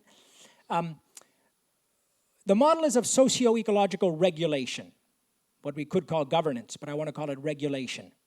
And what we want to do is we want to drive transformation. We want to drive change. We want to create and catalyze and sustain transitions. And that, of course, is very normative, quite risky because our knowledge is so incomplete and we all have our own baggage and blinders. It's quite an act of hubris to kind of design the world, right? Social engineering, it's kind of scary stuff. But nonetheless, if we take carbon and sustainability seriously and inequality seriously and we want to act, I think really we're interested in organizations and fields and we want to transform them. And I think there's two principal ways to transform them. One is by changing the population of actors, so churn, demography. And in kind of fascist language, we're going to kill some actors and birth others, right? Or we're going to privilege some, we're going to grow some and shrink some, and we're going to do that through sanctions and rewards. The other one that people are much more comfortable with is the language of adaptation and learning, where no one has to die, everyone's going to go along, one big happy family, and we're going to give you the support and love you need to change your ways. Organization studies basically confirms that organizations don't change. They don't learn, they die. You know, they say physics moves ahead with the death of each great physicist. So it's something like that. I don't insist on the demographic element. I think that we're going to obviously want to have some of both. And in fact, when we think about demography of populations, we can think about the population being a population of behaviors and not a population of actors. So what we really want to manage and steer, in Benjamin's language, is the behaviors. Now, if actors, people, communities, firms, sectors, nations can change, then we can relax and we don't have to get into this kind of Darwinian approach to modifying the population. But that takes a lot of faith in learning. I look around me, I don't see much learning. I don't see much evidence of learning. So in the model, we start with a domain of assessment. We observe, we measure, we feel. We take in information from many sources: literature, art, media, science, government, Facebook. And out of it, we have some legitimacy and accountability tests, and those tests are changing. And out of those tests, we have something that I want to call selection, an explicitly evolutionary metaphor. And notice the change. The population changes. First it looks like this, and then it looks like this. In the first slide, there's fewer red triangles and more green rectangles. In the second, there's more red triangles and even some new things, orange squares. So this question of demography, what are we managing? Is it the dealers? Is it the cars? Is it the urban planners who are providing too much parking? There's many different dimensions of this populations that we could manage. I even tried to signal my faith in learning by leaving, oh no, I don't want to go there yet. Notice this red triangle. Keep your eye on it. Let's see if it happens so. It doesn't die, it just gets smaller, right? So, in this model, we have some values, some norms, some rules, some tests. We impose those onto the social and economic actors. Out of that dynamic, thank you, Sid, comes this change in the population of people or organizations and change in behaviors. And out of that, we can understand a domain of action and innovation. And that action produces a new crop and a dynamic associated with social and ecological variables of interest. And that feeds back into a new cycle of assessment. And this is the model of accountability that I'm working with. That it arises from varied social and technical processes, and the work that these tests do is to transform populations. But that's an empirical question. And you'll see in the sage-grouse case that there is no pressure. There is no regulation. There is no selection. There is no accountability. So this is quite an idealized and stylized model of socio-ecological regulation.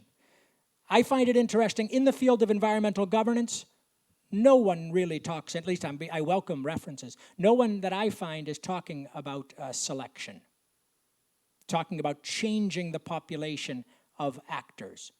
They're almost willing to talk about changing behaviors, but they really like to talk about changing values, with some type of implicit assumption that out of the different values comes changing in behavior. But I don't think we spend too much time on looking at the changing behaviors and populations over time. So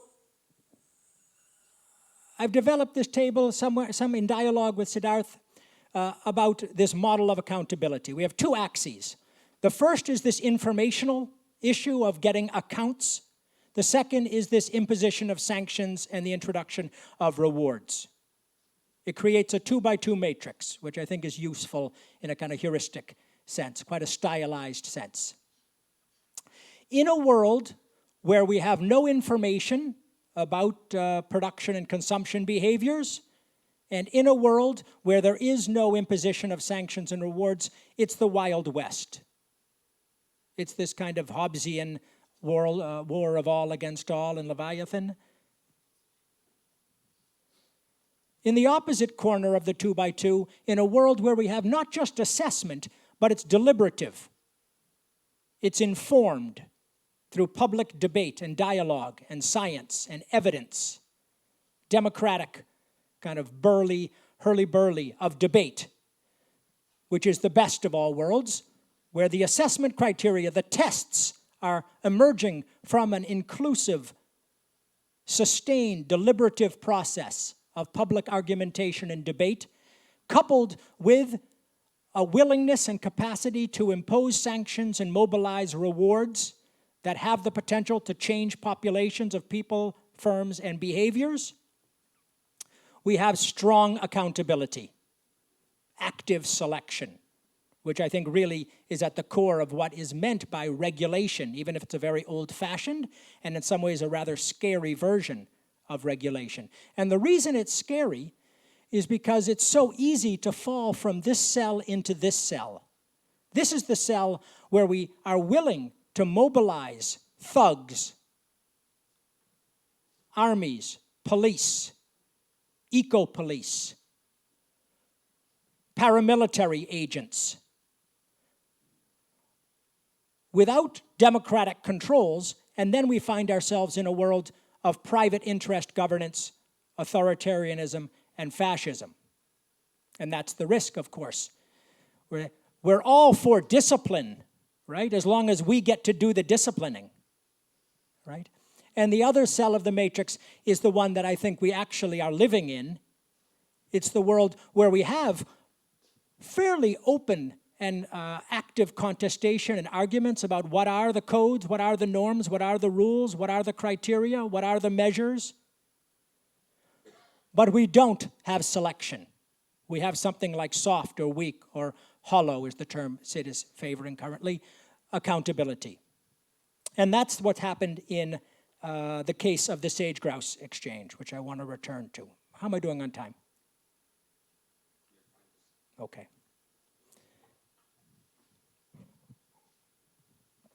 So the chapter lays out this theoretical model of accountability and legitimacy and its relationship to governance in the case of the sage-grouse. And it identifies two moments out of our data set that we emphasize. The first is just the exchange and the creation and the mobilization of the exchange as this elegant, cutting-edge, market-based tool to produce no net loss of sage-grouse.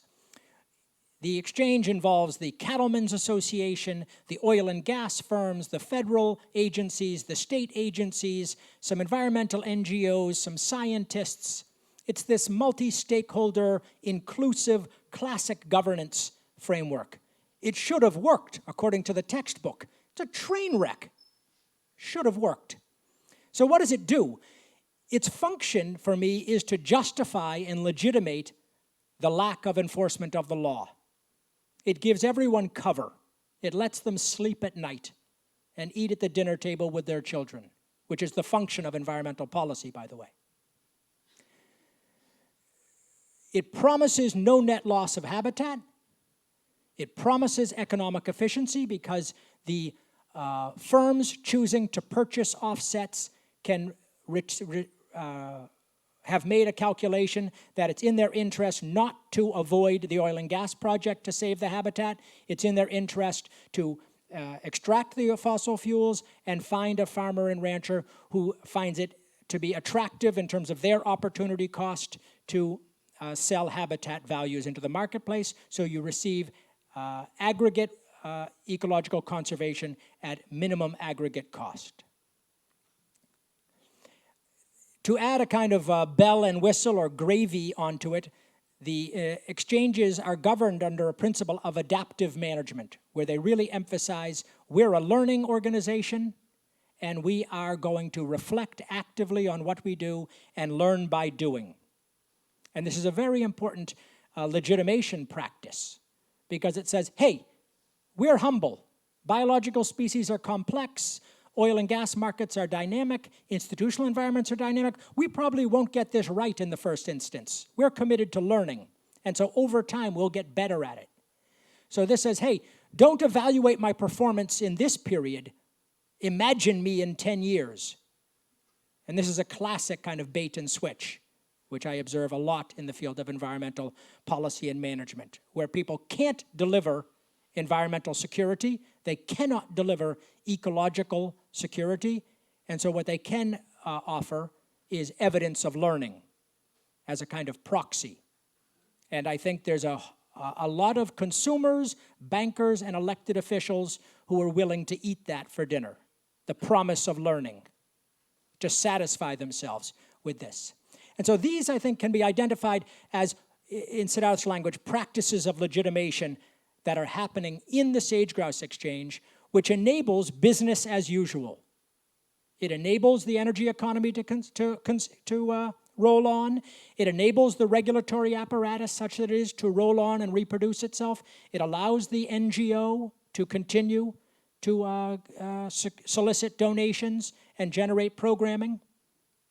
The second one is quite related. I mentioned it previously. It's the habitat quantification tool. I think it's very interesting the way that science and data is used in a legitimation routines. This was a 2-year project of developing an integrated biological model with this kind of spatial decay function. So it's quite interesting. A 4-acre well, the actual disturbance is 4 acres, and maybe a road that leads into it, can generate up to 800 or 1,000 acres of habitat equivalence requirements. And the reasons are quite complex. The bird is very delicate. That hawks and eagles sit on the structures, and they can see in great distances, and they can prey on sage grouse at great distance in 360 degrees. It's kind of a stylized example. But there's lots of ways through the life history in terms of nesting, breeding, fledging behaviors of the birds that make them very susceptible to disturbance. So the habitat quantification tool mobilized science in a very kind of public and peer-reviewed way. It mobilized quantification. It promises equivalence in terms of what they call functional acres. If you are a rancher and you're willing to sell me habitat credits, a scientist will go out and model your habitat and might find that its value merits a coefficient of, say, 0.5. So you need to generate 1,000 acres of conservation to create what's called 500 acres of functional habitat acres, because the quality of your habitat is lousy. And so they've created this kind of decay function with spatial coefficients to find equivalence. And The habitat quantification tool promises to treat all acres and all people equivalently with transparency and fairness. And all of these are part of an elaborate performance of engagement, of fairness and conservation and no net loss and kind of due diligence associated with conservation. And their function, well, we can take the good news, the glass half full, I would say it's a quarter full, to create the knowledge, the platform, under strong regulation to produce habitat restoration. At present, what we have is none of that. We've created the apparatus, we've paraded it out in public, and no action has happened. So in last slide, the future. There's lots of work that needs to be done. I mean, I tried to deliver this in a kind of coherent and confident way, but I'm not confident about much of this. Does accountability really mediate legitimacy? I actually thought it did, and then came Trump. I mean, it's a real test for neo-institutional theory. Really. And you know what he said about women publicly on microphone, and yet he's president of the United States. It's unbelievable. The theory's wrong. Clearly, the theory's wrong. How does legitimacy mediate behavior and demography? Is it selection? That Harvard's paper yesterday was about really soft targets, right? That's Liz Chatterjee's line, but that was the idea, that we don't really need to achieve the targets to achieve positive results, right? So maybe this kind of Darwinian tooth and claw is a little over the top. Maybe. Maybe it's adaptation. How do accountability tests change? How do new values, how does new science, how do new coalitions, how does new visibility, the arts, how does it change culture and norms? This is a fascinating and important question, because clearly the old accountability tests suck. They're going to get us all killed. And then this question of what is the relationship between selection and democracy? Can we have both? Is it possible? I would love to live in such a world. Okay, thank you.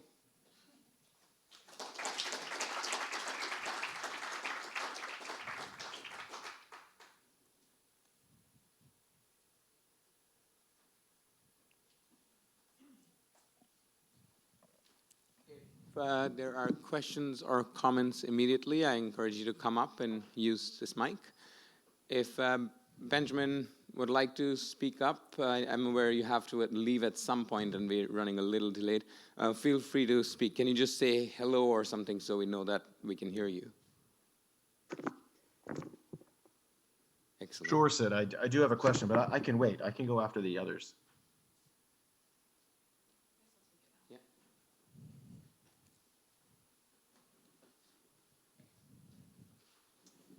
That was really, really interesting. Thank you. So I have a question about the 2x2 table, which I think does the best. I mean, you provided lots of ways to think about your definition of accountability, but I think that was the most clear. So I want to ask about this, and as you said, this is a heuristic. It's an ideal type. But this notion of deliberative assessment. So I want to ask what that might look like, or what it might mean, practically speaking, in a context like India. And I know you research in India.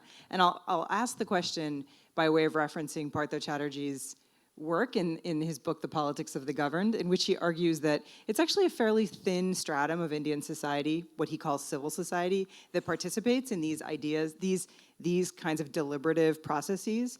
And the vast majority of the Indian population is what he calls political society. These are the governed.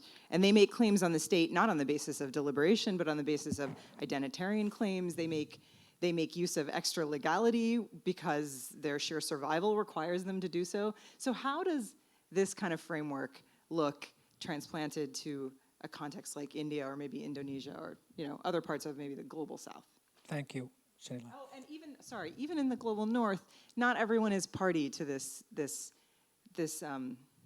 sphere of deliberation. Absolutely. So yeah. do we want to layer on some additional questions and comments, or I'm happy to take them one at a time?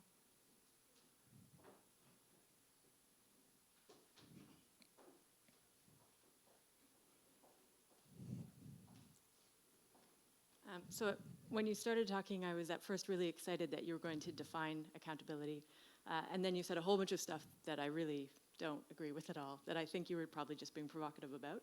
But I'm going to leave most of that because I think that sort of the focus on the sage-grouse case is kind of obfuscates what the real issue is and who is included in the deliberative set or who's providing legitimacy. Because in a lot of these governance processes that are participatory or collaborative, there's increasingly there's recognition that that's not where any real decision making or legitimacy granting is happening, or at least they may be in the short term. But people wise up or are wising up quite quickly, and that the real decision making is happening as it always has been behind the scenes between governments and essentially these companies. And so, I mean, and if that's where the decision making is happening, that's where legitimacy is being granted. And if the public is not responding to it, if we're talking about sort of the US context, then I would say that these issues probably, like there are other things that people are choosing as the basis for their legitimacy, to grant legitimacy for the governing authority that aren't so sage-grouse.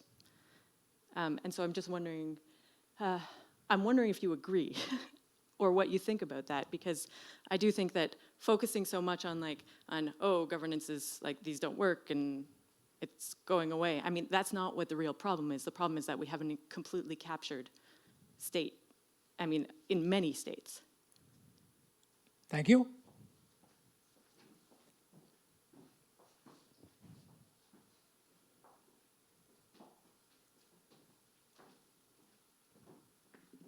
I want to comment on your very last statement about, or question, whether all these theories can be right if you look at Donald Trump and how what he gets away with, etc.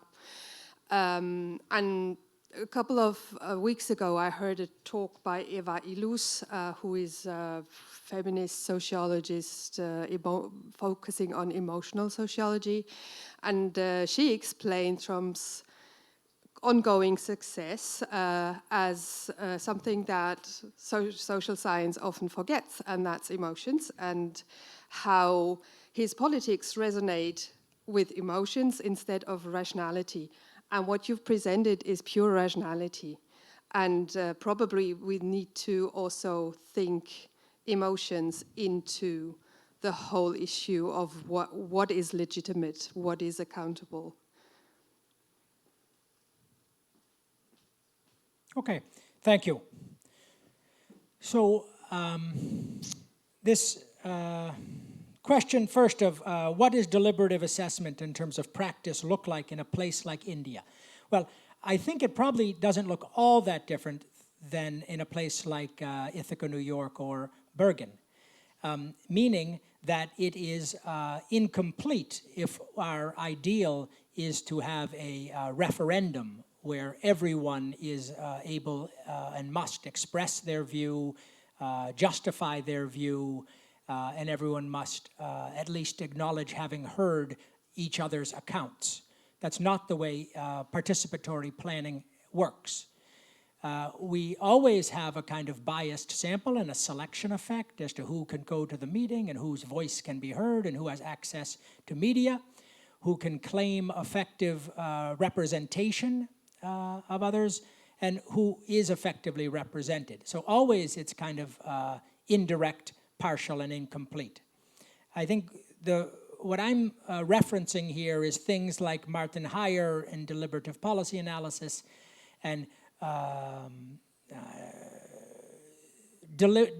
deliberative democracy, political philosophy theories about reasoned debate and forums of many different kinds where the actors must give justifications for their positions. And there's active contestation of the evidence and rationality of those justifications. And out of that process of being required to articulate publicly, but what that means can be variable, your position, what is your data, what is your reasoning, what kind of balancing tests have you used, and how have you come to this conclusion?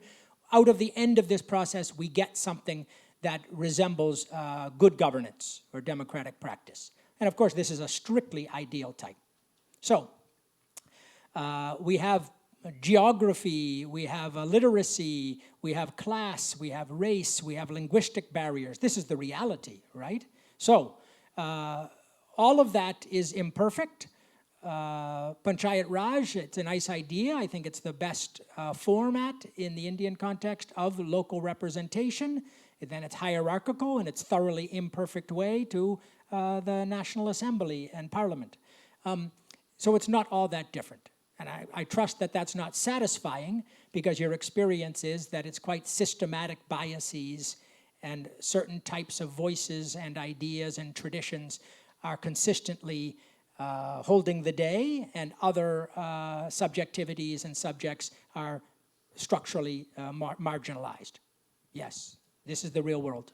Of course, of course. But in the ideal type, certainly trying has some merits, and we can, of course, live somewhere in between these two ideal types, and probably most of the time that's where we are.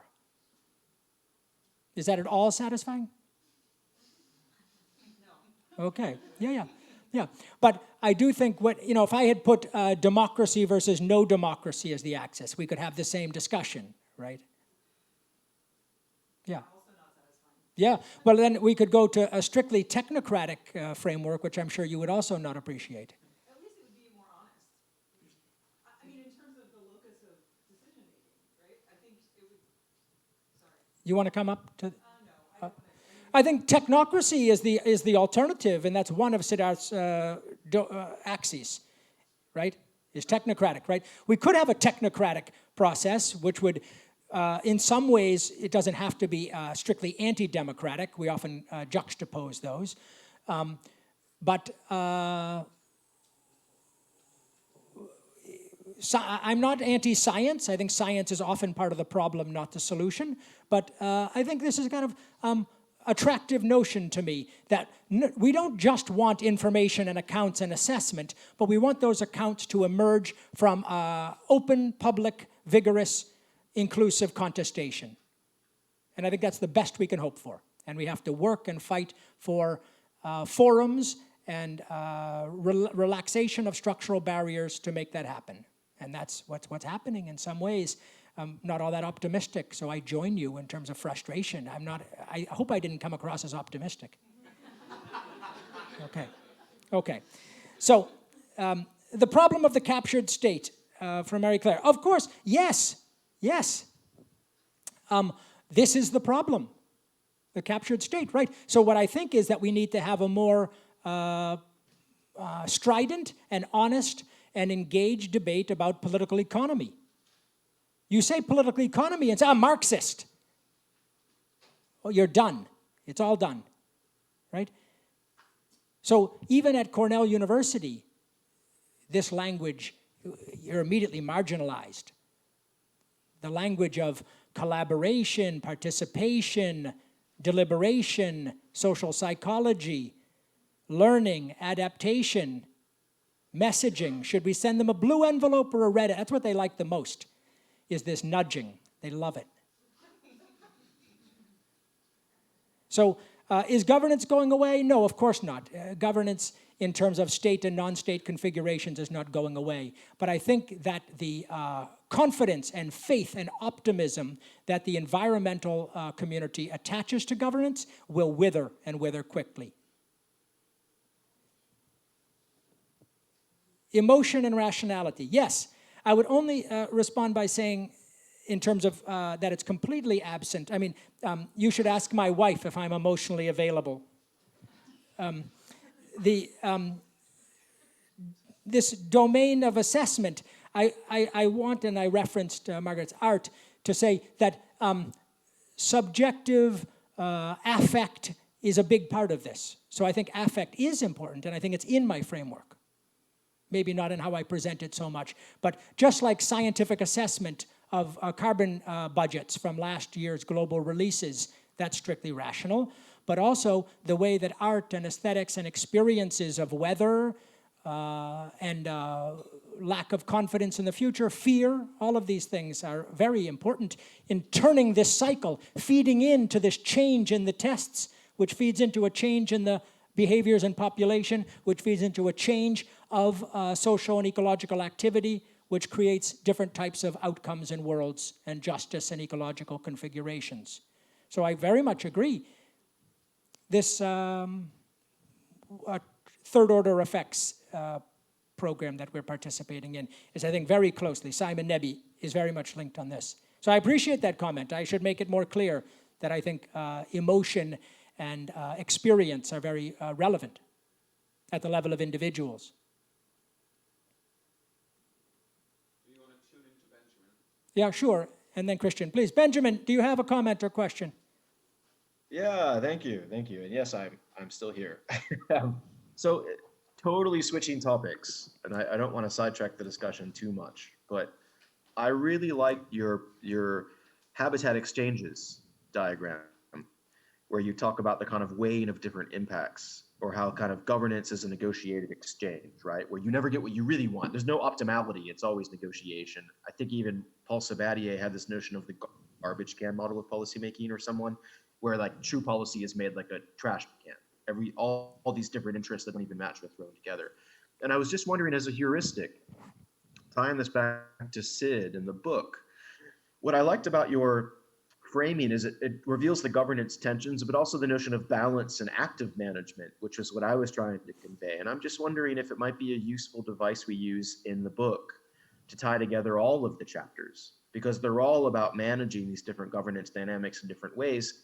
And it might be kind of neat if we played around with this scale is different for each of the cases, but also the tilted nature of the scale is different too. So in some of the transitions, certain governance elements weigh more than others. So I just wanted to know your thoughts about that, and if you thought it might be a really useful device that we could really use more in all of our chapters. But Benjamin, let me ask you to draw you out a bit more. Tell me more about active management.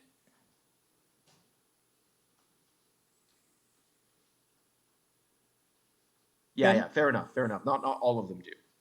No, but what do you, tell me more about what is this category of active management? Where did it figure in my talk or your talk, for example?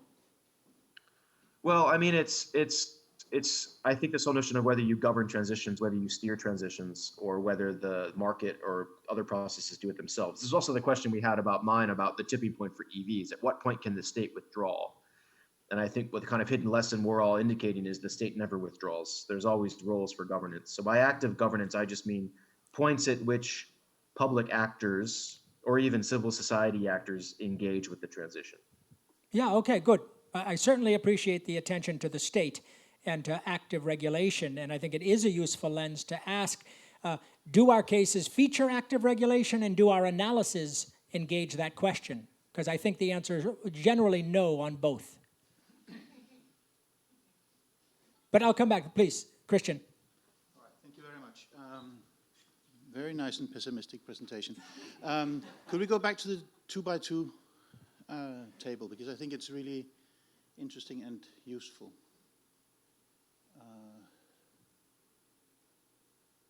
This one, right? So when I first saw it, I thought, okay, so we've got Norway up in the upper left corner, we've got Haiti down in the bottom right corner, and it'll be very easy, we could just put every country in. But I don't think that's how we should look at it. All of this is probably relevant for most societies, right? If we take the little debate we had yesterday about the Bergen yellow vests, for example, half of the society will feel that they're up in the upper left corner, there's strong accountability, we've all deliberated that cars must go, and the other half thinks that this is really oppressive, we were never part of any deliberation. Same thing about hollow accountability or strong accountability. That's not really a level playing field either. Some are bound to be accountable because sanctions are being imposed. Others can get away with almost anything, right? So I think it's a useful matrix, but it's not a matrix to put societies in the boxes.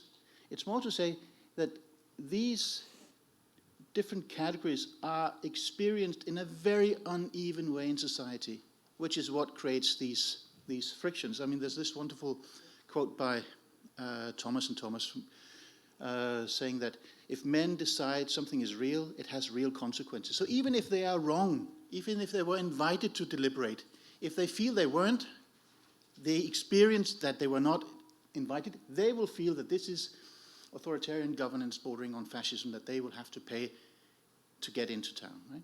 So I think it's a really useful tool if we ask who experiences policies in what kind of way.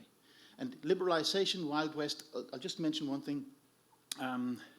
There's this book came out a few years ago called The Not So Wild Wild West, which basically focuses on how in this imaginary open frontier where there's no rules are being made. So in the bottom left corner, you've got these cities that are deciding, okay, we're going to, Peter was mentioning it yesterday, they're basically the front runners saying we need the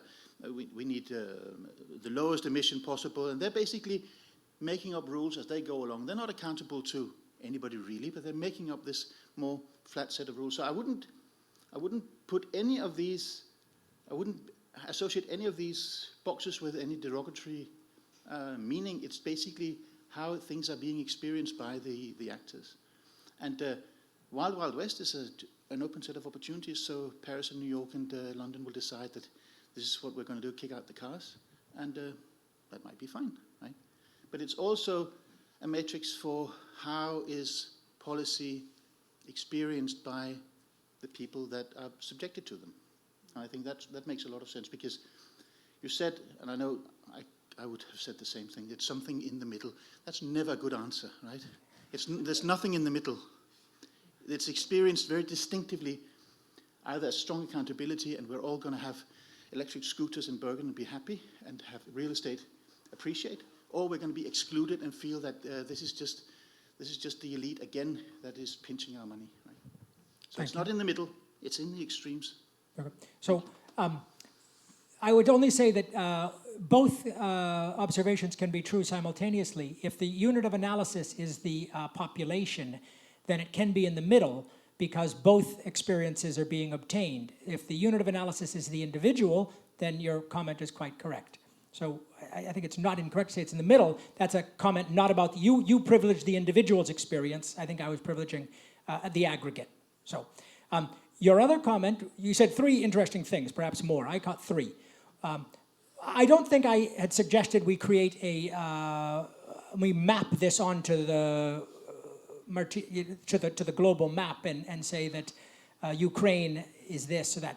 I think it is interesting to think about how different domains of governance or sectors, water governance, pesticide governance, migratory bird governance, solar governance, has some of these different characteristics in a particular place, in a particular time, because you can vary not just by individual, but over time.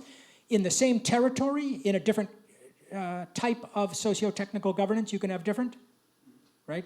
You could have how roads and transport is governed can be quite different from water in the same place in the same time. So there's lots of axes. But as a kind of typology, an ideal type, I think it's quite flexible. I think that's the good news. And the other point you made was quite interesting, is that we shouldn't take a normative position on any of these, and they just simply obtain. And analytically, it's an interesting observation, and about how the distribution of individuals' experience or treatment of different population segments, and that was comment, is different in a particular, is quite interesting. I do think, though, that if I am interested in decarbonization, then strong accountability has some attraction to me, particularly when it's subjected to deliberative assessment.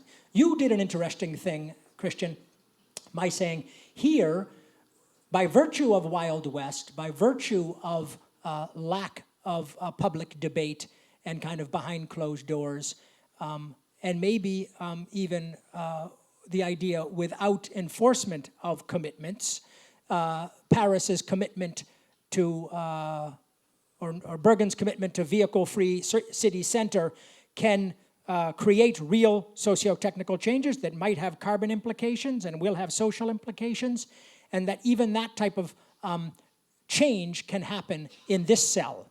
Even in the definition I provided, this would not be a place of dynamism, and you argue that it would be, which I think is quite interesting. Yeah, quite interesting. Thank you.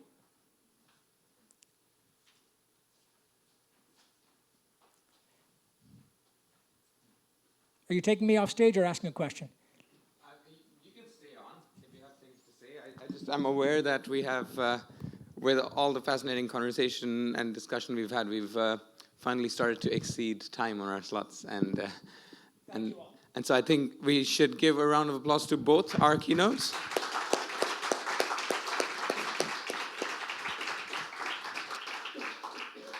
Thank you, Stephen. Thank you, Benjamin, for joining us, and we can say goodbye to you for now, and maybe you'll tune into the closing discussion at some point, because that'll be on video and up later, so we'll have a discussion around that in time to come. So I suggest we use the next 40 minutes to break for lunch. I'm sure people are hungry. There's sandwiches and there's still some fruit, so I should have gone with croissants this morning, but we will be back at 2 with Sunila, with the last of the keynote sessions. And are there complaints if I say we should be here a couple of minutes before 2? Do you need a bit longer in the sunshine?